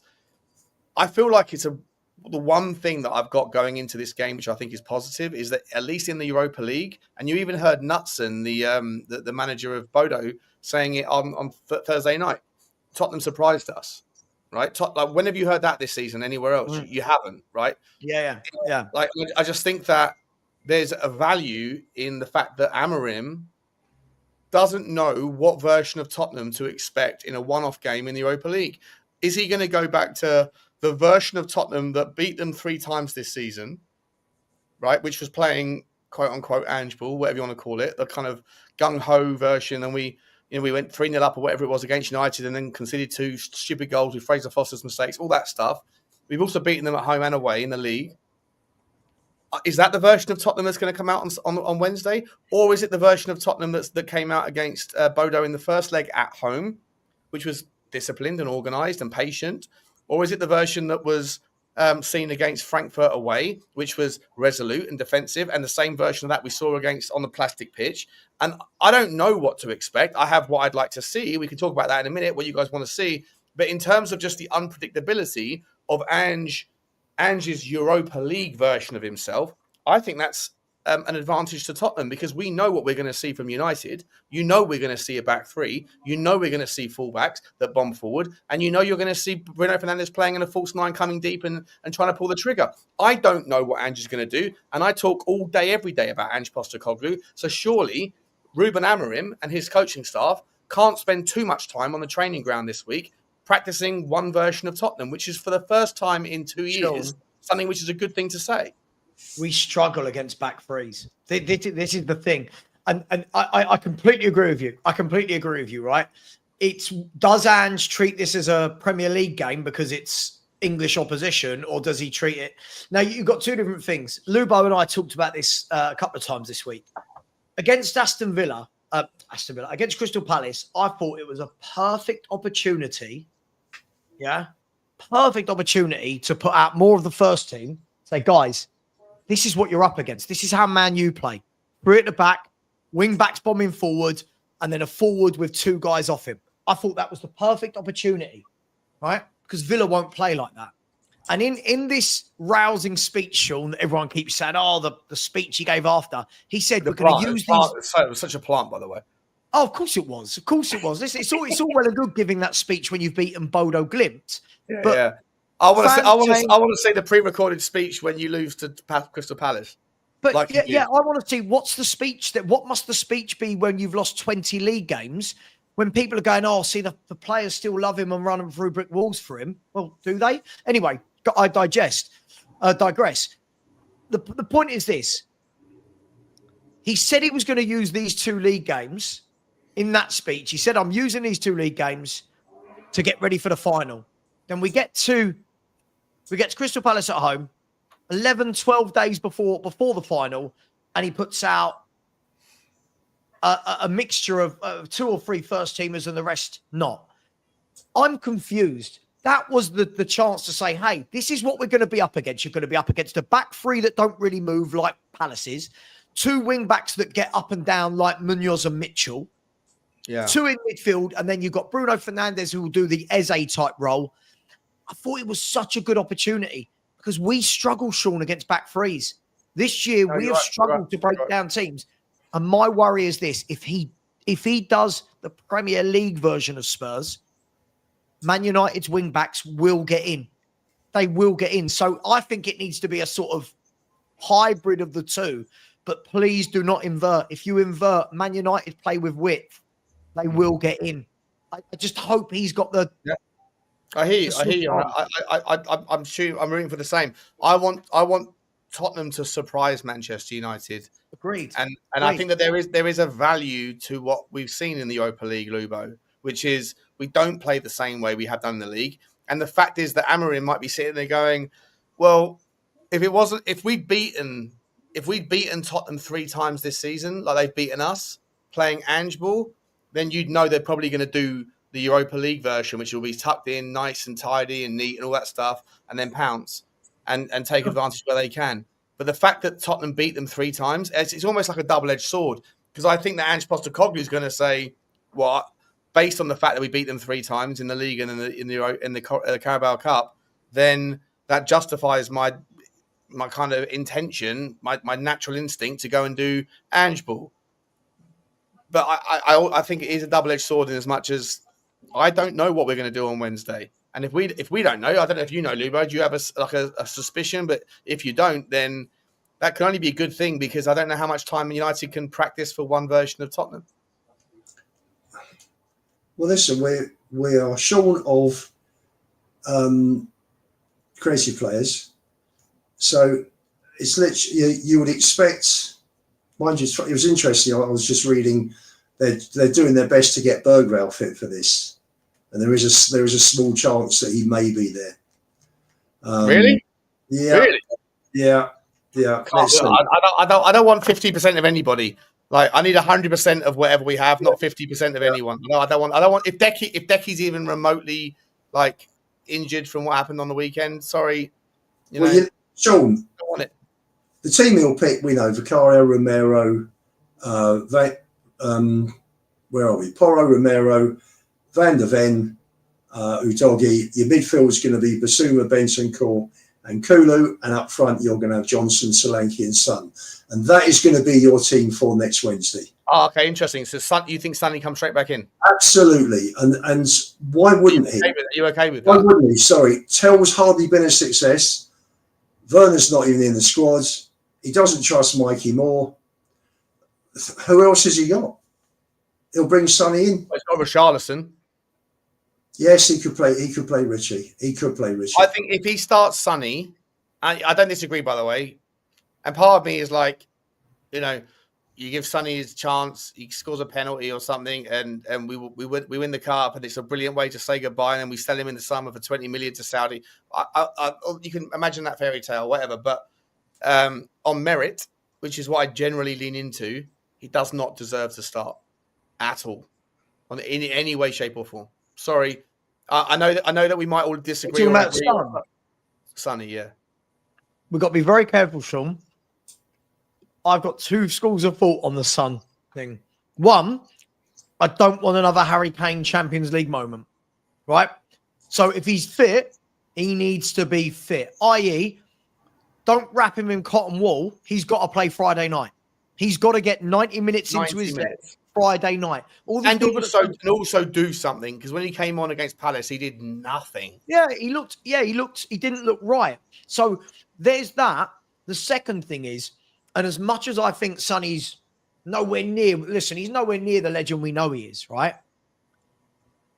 What we've got to do is, if we get a chance through on goal, I still feel that of any footballer at Tottenham Hotspur played through on goal, one-on-one with a keeper, there's no one in the squad, not Johnson, not Solanke, not Richarlison. Son is still the guy I want when one-on-one with a keeper. He's still the one guy I trust. Now, don't get me wrong, he's not had a good year, but I don't think Solanke is not a clinical striker. Johnson, that's not his type of finish. Johnson's more of a get in the right space. When that chance falls, I think it's got to be Son. And I think it's sad that we're still saying that, Lubo. I think it's sad that we're still sitting here talking about that. But who else do you trust? Last minute, one-on-one with a keeper. Who are you trusting in this team? Well, that's right, because, you're going back on history now, aren't you? You're going back on precedent. So for me, Sonny's the guy. And there's no one else, to be honest, who's, you look at it, you looked at Spence and you thought, why isn't he playing Spence? Why has he brought Udogie back? As an example, there's no one playing that well in Sonny's position, for me, that dictates that Sonny starts on the bench. He played on Sunday. He'll play again on Friday, which is more than what Kane did leading up to the Champions League. Okay, yes, there were 3 weeks in between the last game, which I think was Everton and the final. And on this occasion, what have we got? 6 days. For me, that's the team. I'm sure, unless there's any other injuries or illness or whatever, anyone drops out, I'm sure that will be the 11 he starts with. Mate, I've been asking. Johnny actually asked this question to me on a phone call, and I thought it was a brilliant question about 2 weeks ago. And I've asked on every stream I've been on if anyone knows, and people keep telling me that they've already given me the answer, but the answer they've given me isn't accurate. Not that I know the truth, but is there any chance, if you boys know, and let me know in the chat if you guys know, in a world where Leyton Orient lose tomorrow night, by the way, watch along on FHTV Plus, is there any chance that no that Donnelly can come back? No, he can't go? Apparently not. Apparently he can't. Okay. Apparently. I don't know. I don't understand why he wouldn't be able to, because you don't need to register him because he's homegrown, club trained, and his season's over. His loan deal is finished at the end of the final whistle. So can we be brutally honest, Sean? Ange Postecoglou. I know he's not going to do it. Surprising manager. Even if he could, he wouldn't. I think Lubo is spot on. We know the 11. Man United know our 11. Let's be brutally honest about this. Man U right now are training all week. You think Sonny starts? I think that's it. Listen, Man United will know like we do. The only question mark in the Spurs 11 for that game is who plays on the left. What about Decky? If Decky's not fully fit, if Decky doesn't play any minutes at all on Friday, does that not tell you its own tale?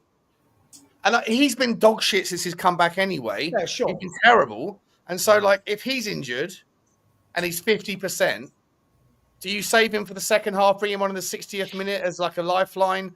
I'm just sitting there thinking, like, I agree with your earlier statement, Sean. I don't want any 50-50s out there. I want, if you are fit, you are fit. What I don't want is any excuse at the end of the game of, oh, but this player was 50%.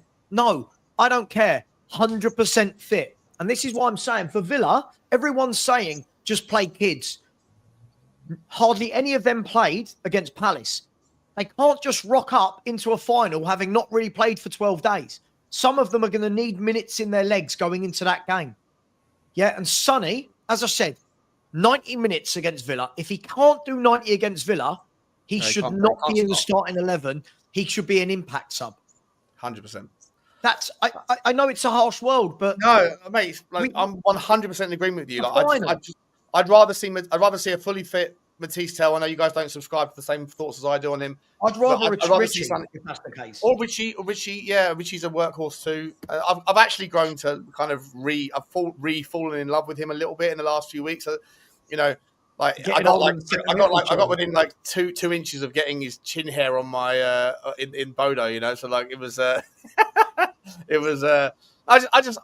love his passion. I think that I don't want him in the club after the season, but I think that he might have something in him, and maybe he'll be a threat, like a Harry Maguire could be a threat against us. Boys, what I want to say is, I don't know how much longer you've got, but I do want to pivot away from this. We'll see what happens. We've got plenty of time before Wednesday to carry on chewing over the reality. But before we get any further, guys, there's 540 odd people here. Love to see it for the second stream of the day. Thank you very much for your support. Please smash the like if you haven't already. It really does help the channel. Hit the subscribe and notification bells. Keep your comments coming in. But also make sure you get over to Lubo_61 on Twitter and get over to FHTV and FHTV Plus. If one of my mods, Destiny or someone else, excuse me, can grab Savva's channel and shove it in the chat, then it would really help him out as well. And like I say, these two big boys up here are doing the watch along tomorrow night, which I'll be dialing into for Leyton Orient, because we've all become a little bit of a sort of Leyton Orient second team kind of vibe, I think, right now because of our boys over there. So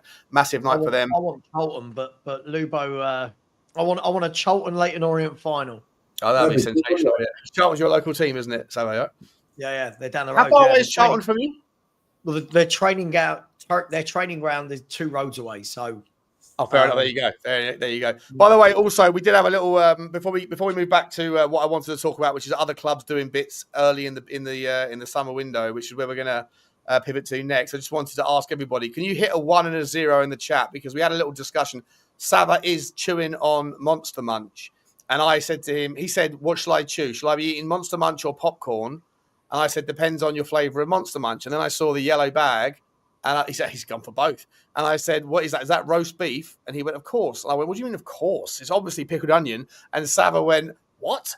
And so I just want to hear 1, if you are a pickled onion Monster Munch person, and a 0 if you are a roast beef, and a -1 if Monster Munch can go F itself up the proverbial. But 1's for pickled onion, 0 for roast beef. Obviously, there's only one answer, and yet there are some donuts in the chat that are going for the roast beef. Interesting. Big up to you, Anita Connor Bahiri. And there's even some -1. The ones are coming in. Love to see it. Right, guys, I want to ask you this, right? Massive news out, obviously, in all the clubs apart from Tottenham. We've seen already in the last few days, we've seen Arsenal. Here we go on Zubimendi. Massive for them, right? Reconnecting Mikel Merino and Zubimendi, the best double pivot in world football, arguably last summer. We'll see if Mikel Merino will still be used as a striker. But they've also locked in on Gyökeres. So Arsenal aren't messing about or wasting any time. We've seen Manchester United are closing in on Cunha, and according to all reports tonight, they are also incredibly close on Liam Delap, a player that I would love to see at Tottenham. probably not going to happen. I'd be surprised if Man United get any business done before Wednesday, because they're in the same kind of no man's land that we're in, not knowing what they're working with. But that's a threat. Liverpool, Frimpong is going to replace Trent. And there's a hell of a lot of noise around their boy Canate maybe going to Real Madrid, Christian Romero going to Real Madrid, one of the big three, whatever, right? There's a lot of business that's happening, but Tottenham are stuck in no man's land. Savva and Lubo, I don't mind who wants to take this one first. Are we stuck in a bit of a quandary here because we don't know who our manager's going to be? We don't know who our director of football is going to be yet, although we all think it's Paratici. Can we assume, wish for, hopeful, thinking, whatever, that behind the scenes that Vinny and Paratici are saying, well, we can't officially do this yet, but these are the players, these are the managers, these are the whatever, yada, yada, yada, that we need when they start? Or are we going to be stuck in some sort of bullshit zone whereby we don't get to do anything until all the low-hanging fruit has been taken, and we're going to be fishing in the bargain basement? And that really concerns me. Well, if you're coming in as a manager on big bucks and your job's on the line, the first moment things go badly wrong, you want your own players in. So I think they're in a bit of a quandary, Spurs, because if you don't know who your manager's going to be next season, and a lot of people are focused very much on the final. So winning or losing will dictate the money you've got to spend. So you don't even know what you've got to what money you've got to buy players until after next Wednesday. So. Right. But Man United seem to be like making their effort, aren't they? But Man U do. Man U do, right? This is the difference between us and other clubs. I mean, Man U, we've heard are in talks with. Sorry, if you see me looking this way, I'm just gripped by the Coventry Sunderland game. What's the score, by the way? It's 0-0. Coventry are pushing because they're 2-1 down on aggregate. I kind of want Frank to do it anyway. Look. For me, Man United we've heard in the last week or two, are in talks with both Liam Delap and Cunha, right? Two players that I think, for me, completely changes Man United. Because Man United, their problem in the league, they always have loads of chances. They can't score goals. Mm-hmm. But to go back to your original question, Sean, I think you're spot on. I think it is the first thing you said. I think it's the quandary of we don't know who the manager's going to be. And if, as reports from Ornstein and that are coming out saying that he won't be the manager, whatever happens, I'm guessing that if the new manager is not in place yet, Lubo's spot on. If I take over Tottenham Hotspur, I don't want to turn around and go, hang on, I've just signed a contract and last week you signed 2 players for 60, 70 million. They don't fit into my plan. So I get it. But again, it's another thing where we just fall behind because we've already seen, Hewson of Bournemouth is we heard today from. Right? Well, no, the two that are favourites apparently Liverpool and Arsenal, with Madrid monitoring it. I don't know, Sean. But again, so that's Liverpool, Arsenal looking at players, as you said. Liverpool looking at Frimpong, in talks with him. Arsenal already with Zubimendi. Arsenal are going to have a big summer, by the way. They've got a top director of football. We can mock them all we want right now because next year I think they're going to be very good. But how do you go and buy players right now? Sean, we'd be rocking up to people's agents, wouldn't we? We'd be rocking up to agents going, hey, Spurs here. We're interested in your client. I'm just going to pick a player out of, I don't know, Mbuemo, just for argument's sake. Oh, Coventry have scored. Great example, though. Coventry have scored 1-0. Mbuemo, for example. So we ring up Mbuemo's agent. Just for anyone out there that doesn't know how transfers work, you don't ring up the club, you ring up their agent. We say, hey, we want Mbuemo. The first thing the agent's going to say is, cool, who's the manager going to be next year? Who else you looking to buy? Right. And Spurs are going to go, well, we're kind of in this in-between stage at the moment. Even if they know, even if they've made the decision, they can't announce it. Exactly. Exactly. You can't announce it yet. You can't have conversations with players because that will get to the agent or the agents. That will get out, right? And then it will come out in the press. Ange has already gone. Tottenham are looking at insert But whoever equally, the next Sean, turnout is there, you know? Equally, Sean, continuing with the Mbuemo example, it's just easier to use him because I'd love him. Great example because I fucking If love I'm him. Mbuemo, my agent calls me up and says, I've just had Spurs on the phone. They want you. I'm turning around to my agent and going, right, let's see what happens next Wednesday first. Let's see what happens because if Spurs aren't in the Champions League, do you think, agent, do you think, Mr. Agent, Mrs. Agent, whoever, do you think you could get me a better move than a club without European football? His agent will go, for sure, I could get you a move to Newcastle. I could get you a move to Villa. I can, and unfortunately, that's all the way. Future is pretty much guaranteed, right? You know, Newcastle are in. Maybe Villa's a little bit uncertain, but Newcastle are a bigger draw for sure. And they're both definitely in Europe next season, right? So they're both in Europe. It's just about where. If Tottenham don't have European football to offer, those players, it's suddenly going to go from, hey, can we sign Mbuemo and Eze to, hey, Sunderland, can we sign Bellingham, the younger brother? Do you know? I know that's a bit of a facetious jump from one to the other, but I don't think people understand. Footballers will look at that and go, well, why? Now, Florian Wirtz is currently in talks with Man City because Florian Wirtz will be going, well, yeah, clearly they're going to get Champions League. Right, I think Man City will from this stage. Right, they're going to offer me a shed load of money. It's Pep Guardiola. It's Champions League. They've just bought players like Marmoush. Yeah, there's no need to get on the phone and go, come to us. It's yes, I'll go to you. Thank you very much. Yeah, I'm going to come to Man City. If not, I'm going Bayern Munich. He's got offers. I think people have got to really understand how football transfers work. And Lubo, I know in our group the other night we had a massive debate about all this, but that is how it will work. So right now, I get it. Right now, I get it. Now, for Liam Delap jumping at a chance to Man United. That's for Liam Delap, who's getting relegated. I don't buy that for a second. I don't think United are going to. They haven't got. They don't know what money they've got. Right? If they're out of Europe, they haven't got any money. They always do. I hear you on that. I hear you on that. But can they actually afford him and also Cunha and also whoever they're going for in the 6? They're looking for another 6 as well. I'm not sure. I think they have to wait. So I'd be surprised if that maybe the Liam Delap deal, but Cunha's going to wait and see.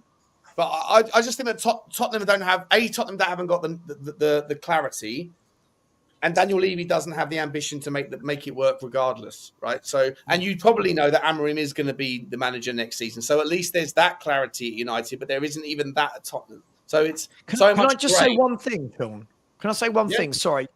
So there's a few people in the chat, and Lubo will attest to me. This drives me potty, the number of people who don't understand how football transfers work, that say, oh, they will come if you just pay the salary, right?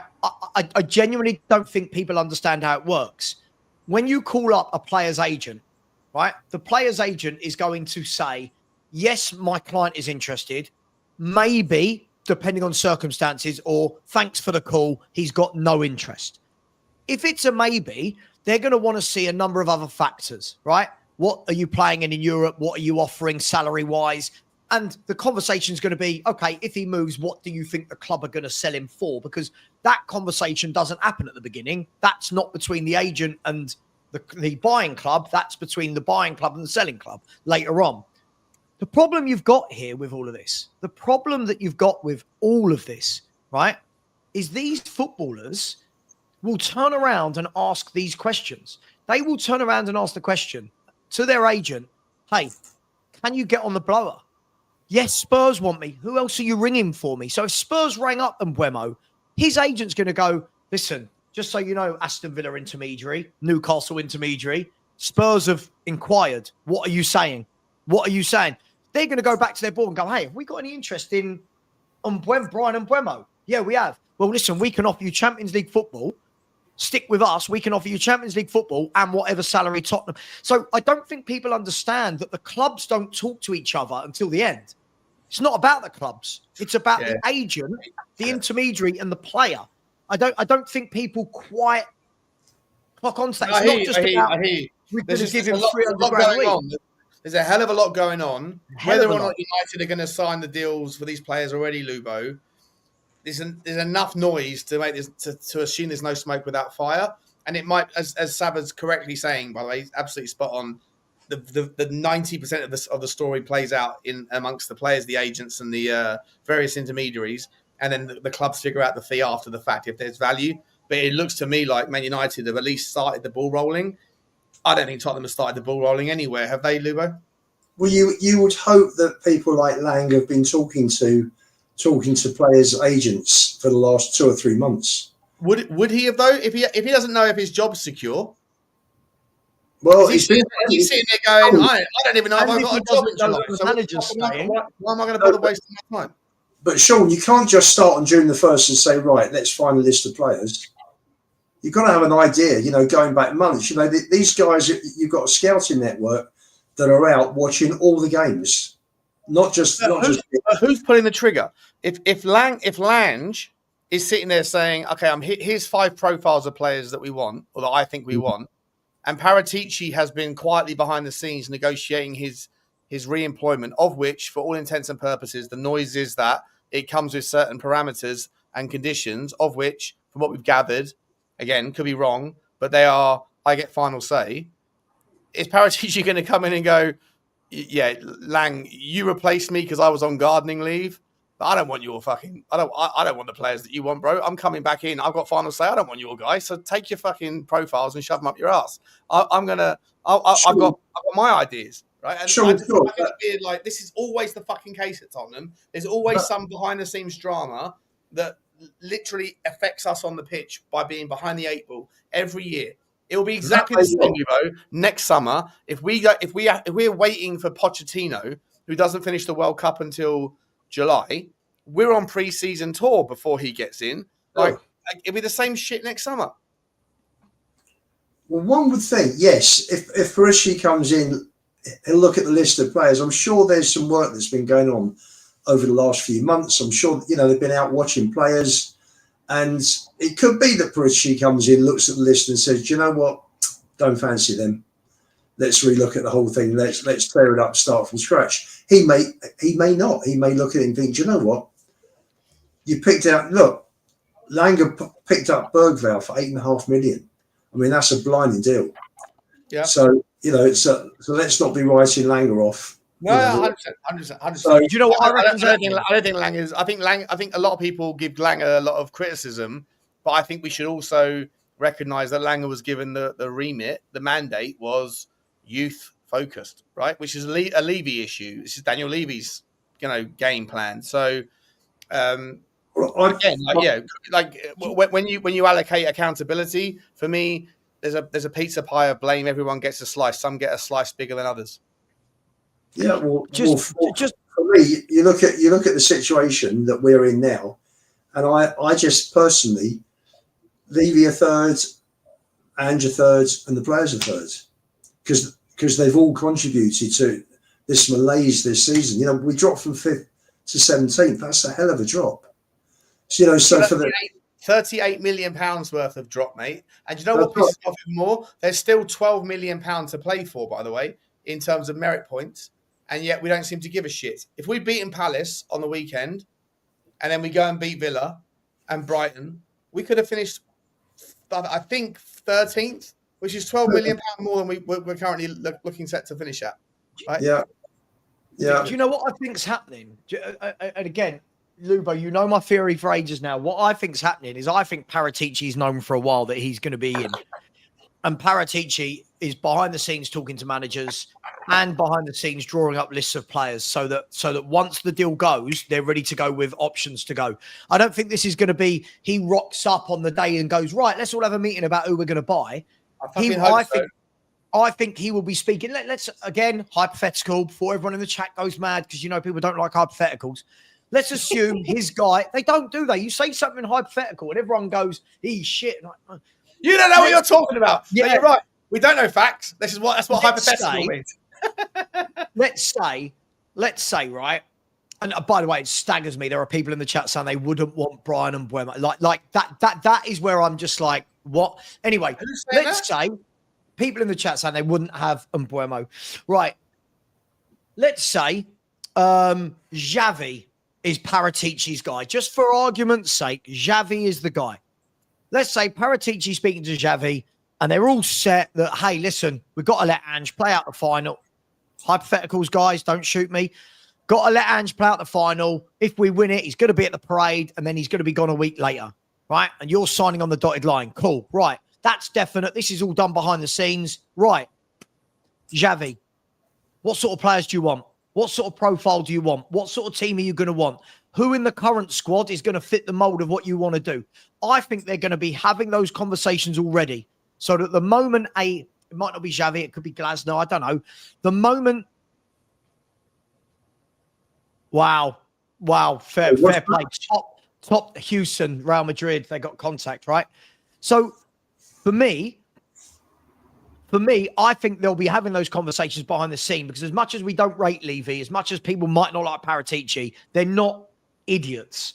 So I think we'll know the moment the moment it's done that Ange Postecoglou is not the Tottenham Hotspur manager anymore, you're already going to have a list of players drawn up, and that will be when Paratici's mobile starts needing battery packs, because he's going to be...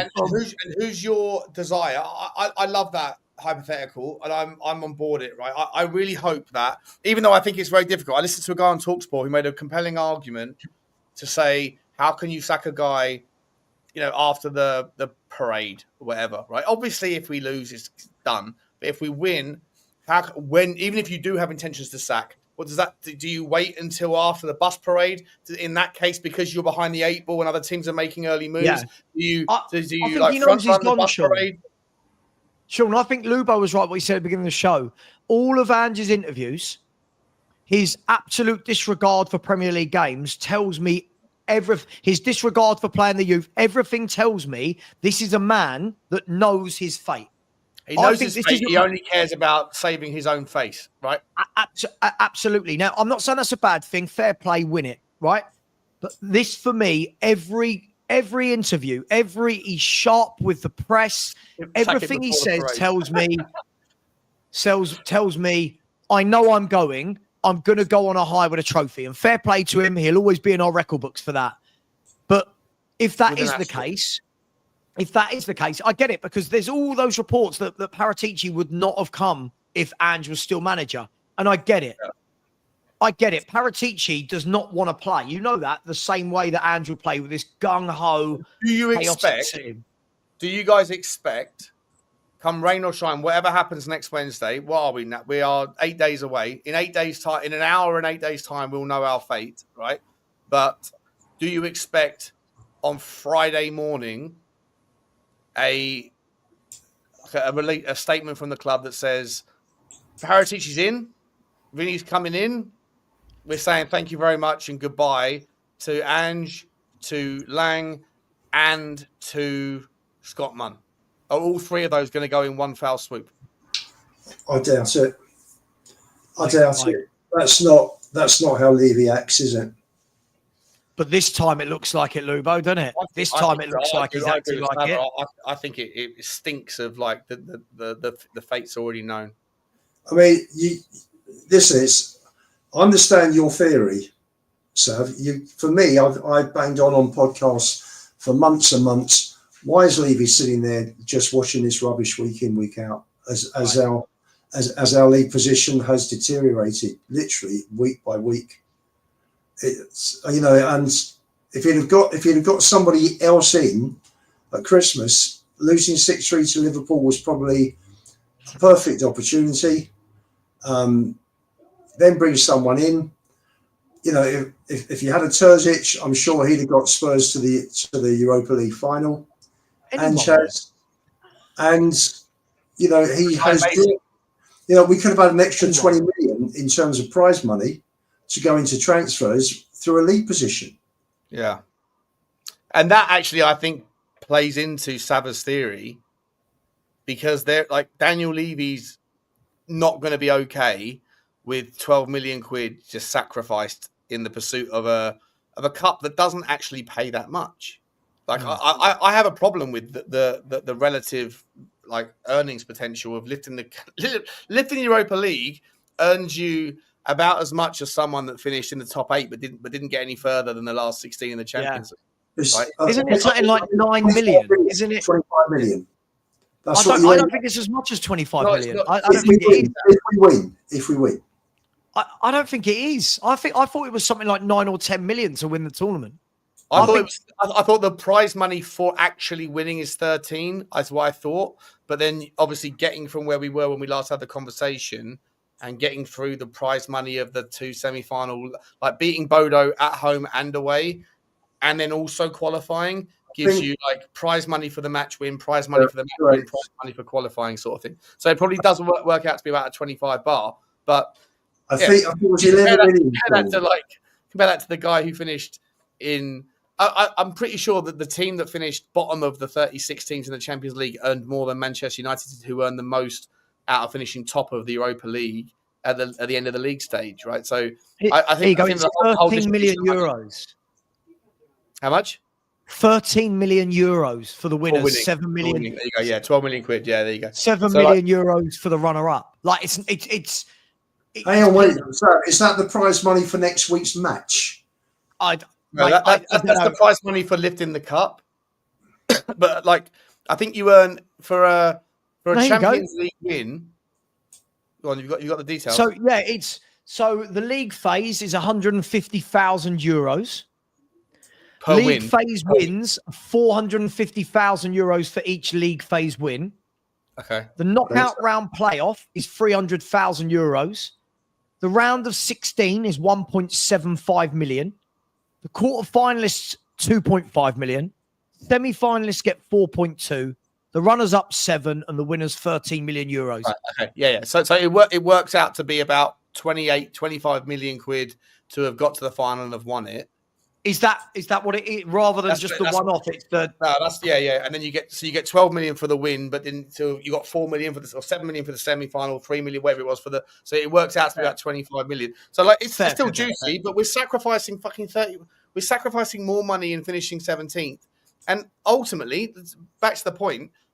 If Ange has gone, I couldn't give a fuck about your Premier League. It's because Daniel Levy's probably said to him, or at least he's become aware of the fact, win or lose, you're playing for your own pride, Ange. You're playing for your next job. Because if you are a Europa League winner, the first Australian to make it to the Europa League final, and you win, then he's going to get himself a decent job somewhere else, right? But if he loses, he doesn't care about the 12 million quid in merit points that are available, that are still left to play for in the league, because he's not going to be a beneficiary of that. All he cares about is whatever bonus is in his contract for winning the cup, and ultimately the pride of being able to say, I'm the first Australian to have done this, and I'll get a job somewhere else in Europe. So I'm with you, Sav. I think the decision's made. I think the decision is made. I think it's done as well. It has to be. There's no way that Daniel Levy is okay with any other alternative. I've never seen such disregard otherwise. Like Sean, when lots of people talk about injuries, right? But we're 1 win in 10 with all our players back fit.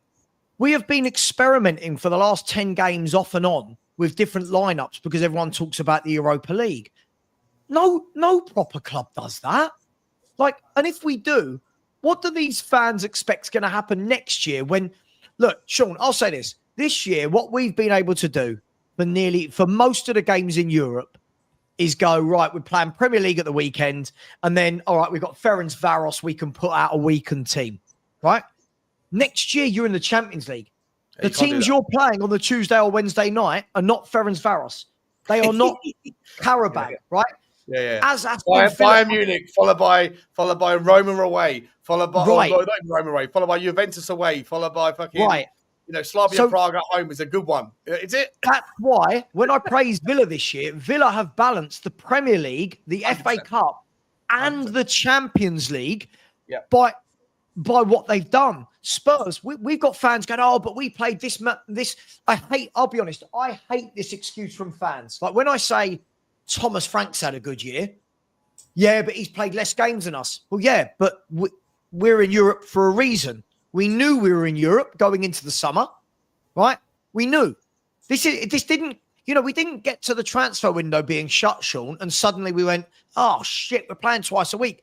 We knew. We planned. This is what the club did. Ange came out and said, I'm not looking at fourth. I want a challenge. Cool. Okay, that's fine. I don't expect you to challenge. I know it's a bit of that. But I also don't expect you to be 17th and having our worst dismissing ever, loss after loss is unimportant. Yeah. Our worst ever Premier League season. Like that. There's no, when people say to me context, there's no context to that, Sean. This is our worst ever Premier League season. I've seen worse squads in the, Lubo, we had this chat. When we talk about, but the 90s, you don't want to go back to the 90s. We had worse squads in the 90s and we're finishing 13th and 14th. We're about to finish 17th in the Premier League. It's unacceptable. It's madness. Horrendous. I wouldn't forgive him if he turned around and said, look, it's fucking horrendous, mate. But we have got all our. He doesn't. He's run out of excuses now. He just turns into indignant. I can't. I have to be honest. I've given the guy far more rope than most of you lot have, and most of the other content creators. And I am very, very much on your side now. I'm very much willing to own it. I gave him enough rope. I gave him far too much, and he took the piss. And he's now taking the piss out of all of us with his excuses. I don't care anymore. There's no meritocracy in my mind. He deserves to go regardless, and I hope he does. I want to ask you guys. Could you do me a favour, Sean, really quickly, just before you do that? Could you do me one favour? I just want to dispel a myth, and I'm gonna use my man Lubo to dispel this myth because he's got this on the top of his head. I know he has. There's a comment from Ashley at 9:55 that says, we probably beat the better teams because we seem to turn up in big games. Lubo, do me a favour. Sorry to like a performing Sil. Can you give us the stats of the points taken from the top half versus the bottom half this season? Yeah. I think we've played 17 or 18 games and we've got 8 points. 8 points against the top half. We beat Man City and Villa. We've drawn with Fulham and... Oh, there's one more. Can't think. There was a second. Bournemouth? Brentford? No, but we beat Brentford twice. But they're lower down, I think. Bournemouth, I think, was the other draw, wasn't it? Now they've gone up into it. I mean, obviously, it moves every week who's top half of that. But when we did this last week before Brentford won, it was like 8 points and 30 points from the bottom half. So this notion that we turn up against better teams... that's not true. What they mean is we've beaten Villa and Man City. What they mean is we've had 2 good wins this season. It's Can I just say, guys, that Ange had a great start, won the Manager of the Month award for the first 3 months that he was August, September, October 23. And I think all of us were absolutely delighted. All of us wanted him to succeed in a big way. And you know what? Obviously, we all want Spurs to win next week. But for me, you've got to look at the big picture. And you've got to look at, do we have a manager here who plays a system, who is intransigent, unfortunately, and is not going to take us on. You've got to move on from this. You can't go too much lower, otherwise you end up in the relegation zone next year. This really is horrendous. 17th place, guys. I mean, we're looking at it, and the Football League, the Premier League is our bread and butter. So I fully understand people love the way he talks, the way he carries himself or has done up to recently, the jovial chat, But come on, let's look at it long term. You're looking at 20 defeats this season. How can anybody think this is acceptable? This is Tottenham Hotspur. I don't remember. I've got to go back. I think I've got to go back to 94 when we lost 20 games. I think it was 94. No. And I even thought it was the worst league performance since 1913 or something silly, wasn't it? No, points per game average is the worst since 1912-13. And I can't remember a worse league. Lubo, the last time we lost 20 games was in a 42-game season, and that was 91-92. Okay. So, and by the way, before that, the last time we lost 21 games was in a 42-game season. 76, 77. 76, 77 when we got relegated. So this is whatever excuses people use for this man. This is if you turn around and went, oh God, we lost 13 or 14 games this season. You go, all right, we've had some injuries. Here's a stat for you, because I know people love a stat. 12 of our 20 defeats have been when we've had a fully fit squad. Right, but to play devil's advocate, Sure. 20 games played this season with Vicario, Udogie, Romero, Porro, and Van der Ven. 75% win rate, 15% loss rate. Hang on, Sean. We've only won 11 league games. Hang on. Wait a minute. We've only won 11 league games. We won 15 out of 20 games where those back five played together. Take out the first. Hang on. We'll take out the first. That can't be true. That's 2 seasons, Dad. That's 2 seasons. So 2 seasons. It can't be this season, Sean. Van der Ven and Romero haven't played enough games for that to be true. It's 2 seasons. 2 seasons. Take out the first 10 games, and we have won 7, drawn 1, and lost 2. Guys, we've got a few minutes left. I hear you, but we're going back over sort of old ground. We all agree that Ange is not good enough, right? We can move on from that assessment. What I do want to finish with though is where do you want us to pivot to? As I said in some other segment, I said problems are problems, solutions are the way forward, right? Like losers focus on problems, winners focus on solutions. How do you move forward? How do you go from here? We are where we are. Who do you want to steer the ship next year? Go. In terms of manager, are you talking about? In terms of manager, for me, based on the players that we've got at the club and the system that these players suit, I would bring Glasner in because we got wing backs to plenty, we've got centre backs to plenty, and I think you've got to look at who you've got. And the players we've got who can play at the back and wing backs are decent players. So you build from a position of strength. I like Vicario. I know he's had a couple of very dodgy games lately, but as a shot stopper, he's superb. And at the end of the day, he's paid to stop shots rather than be fancy with his footwork. Let's get it straight. He's not there. He's not there for a pass rate, Sean. He's there to stop shots. I don't give a fuck if a goalkeeper can play out from the back. I just want you to fucking don't be a poser, right? Don't be a fucking idiot. Glasner for me, Perisic, bring Gabbianini in and clear the lot of them out.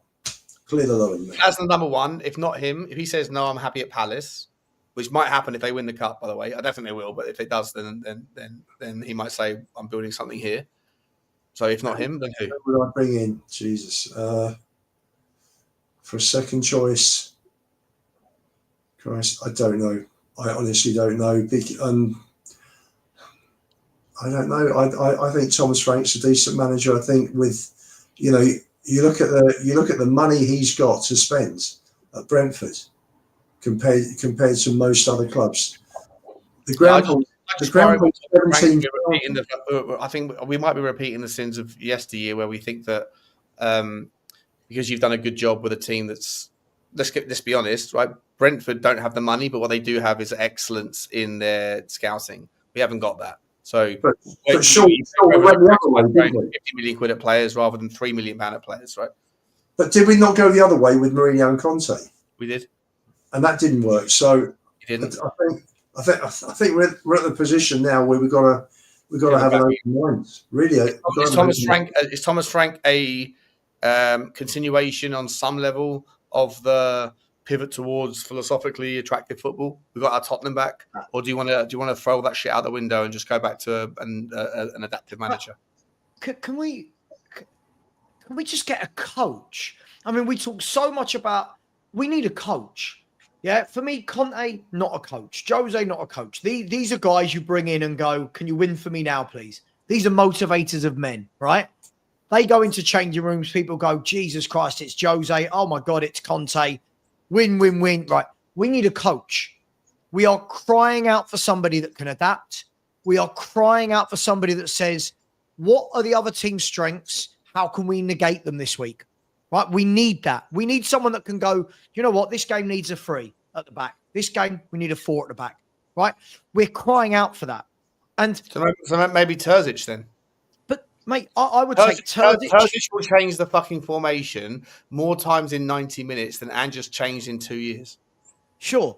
Mate, listen, I would take... He's the sort of geezer that you look at and he's on the touchline with his mate looking at a fucking iPad doing this shit. Listen, these are thinkers. These see, Ange is... Listen, what Ange is, and it works at Celtic, Ange is a guy that we play this. We don't veer here. We don't veer there. Tunnel vision, we play this. When it doesn't work, we've seen it for 2 years, he doesn't know what to do to address, or he knows what to do but doesn't. We need a coach. We need, for me, I'll take Frank. I'll take Silva. Glasner for me is perfect. Absolutely perfect for what we've got. I'd take Xavi because I think he'd be absolutely perfect with the younger players. He'll have contacts, and think how good he'd be for the likes of Gray, the likes of Berghvall, the likes of Donnelly. And Xavi will walk into a changing room and everyone will go, that's Xavi. Right? Yeah. Wow. Xavi will demonstrate. He might be the catalyst to keep some of the players. Because what I worry about is if we lose 2-0 to United, then it's not just around who can you attract, how much money you've got to spend. It's also how many of the best players that we have want to stay. That's a concern for me, right? Does Pedro Porro go, yeah, fuck it, I'll go to Liverpool, or if the Frimpong deal fucks off, or I'll go to Man City or whatever.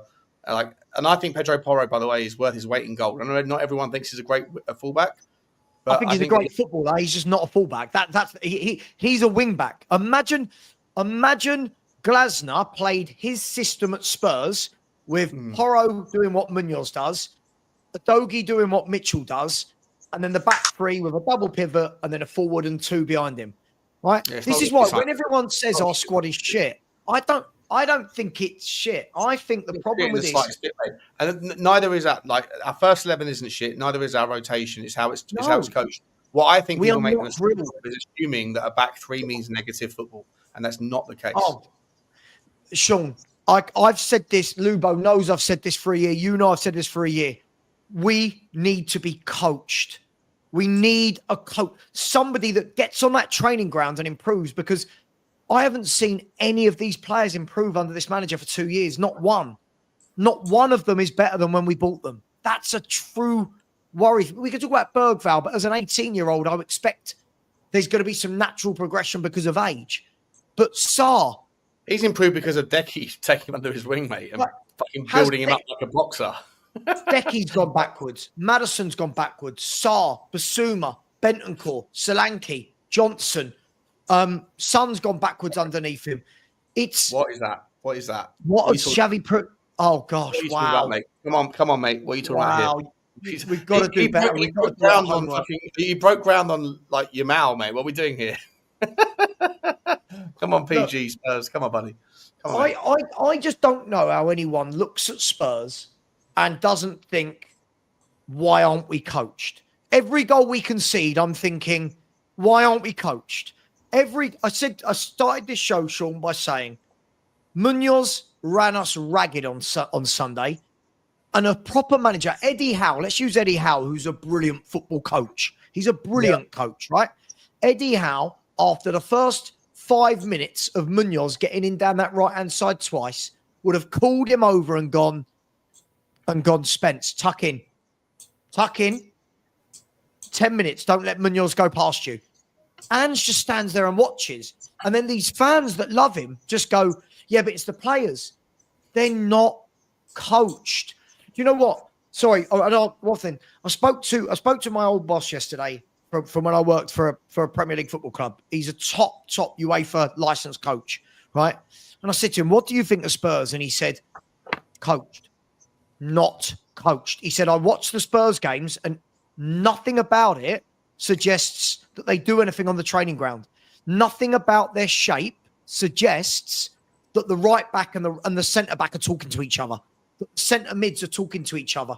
We're not coached. Danny Murphy said it the other day, not coached.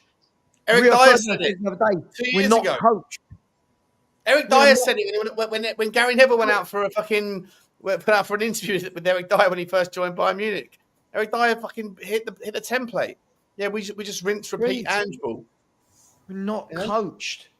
And when people say stupid mistakes, I think Oliver Glasner is a good shout, but what I would Top say, manager.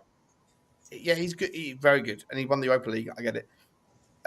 What I would say though, I just worry a little bit, Lubo, whether or not we are guilty with the Glasner thing, the same way we're guilty of looking at half of their team and thinking that they would improve Tottenham overall because it's recency bias. And I just worry. I'm not saying that their people are wrong. Like Henry thinks that half of Brentford team's better than Tottenham's, half of Palace's team's better than Brentford. He thinks half of Fulham's team's better than Brentford. He thinks half of West Ham. He basically thinks half of every team is better than Tottenham's, and that's fine. I just worry whether we're looking at it through a lens of recency bias. And I would make the same argument for Iriola. He's not going to come to Tottenham anyway. He's basically committed himself to Glasner's been doing it for years. Glasner's been a top coach for years. This isn't only in England. People only might know in the last 18 months, but look at the job he did at Frankfurt. Yeah, he won the Europa League. Hey. Look what he's done at Palace. Palace since he joined, Palace have pissed all over us for points. Sorry, mate. Do you know what his buyout clause is? It can't be that much, can it? I'd be okay. I'd be interested in Glasner. I think Xavi for me is just because of his tendency, Lubo, to get onto the youth thing. I think that to me is important right now. I think you can't have a manager that doesn't have a. I'm not saying I don't even know if Glasner does, or doesn't. But I think that Xavi for me is tried and tested with youth, and that's really important given the philosophy of the football club. Just quickly, Lubo, before you come in, I've just seen the worst comment I've ever seen in a chat. If the players need coaching, they're shit. I mean, if ever there was someone that doesn't understand how football clubs improve and get better, coaching is everything. Drilling the teams is everything. Everything. They've got to be set up properly. Glasner came into a dreadful Crystal Palace, right? That were fighting relegation. And look what they've done since he's gone there. Look what he's done. He makes them, they play some good football. They're hard to beat. They're in a cup final. It's madness. He's done a great job. And we got fans that think coaching is not an important part of football. I'll tell you what is an important part of football is a manager that comes in with his mates. I want to see a manager that goes, yeah, I'll come in, but I need this guy, that guy, and the other guy to come with me because they understand me and they can disseminate. Because Ange Postecoglou just came in with, I'll inherit whatever you've got. Right? I need to see Ryan Mason leave the club, by the way. No disrespect to him. I need to see him go to West Brom. Lubo? Agreed. Give you a take on that one, mate. Yes, no, I think he's been at Spurs a long time. I think it will help his growth, his development to go to other clubs, stand on his own 2 feet, be outside of his comfort zone. I think he will come back as a very good coach. I don't see any reason to knock him, to be honest, but I'd like to see him go elsewhere. Yeah, I think it's time that we've got to fly the nest there, Ryan, and go and do your West Brom thing. And good luck to you.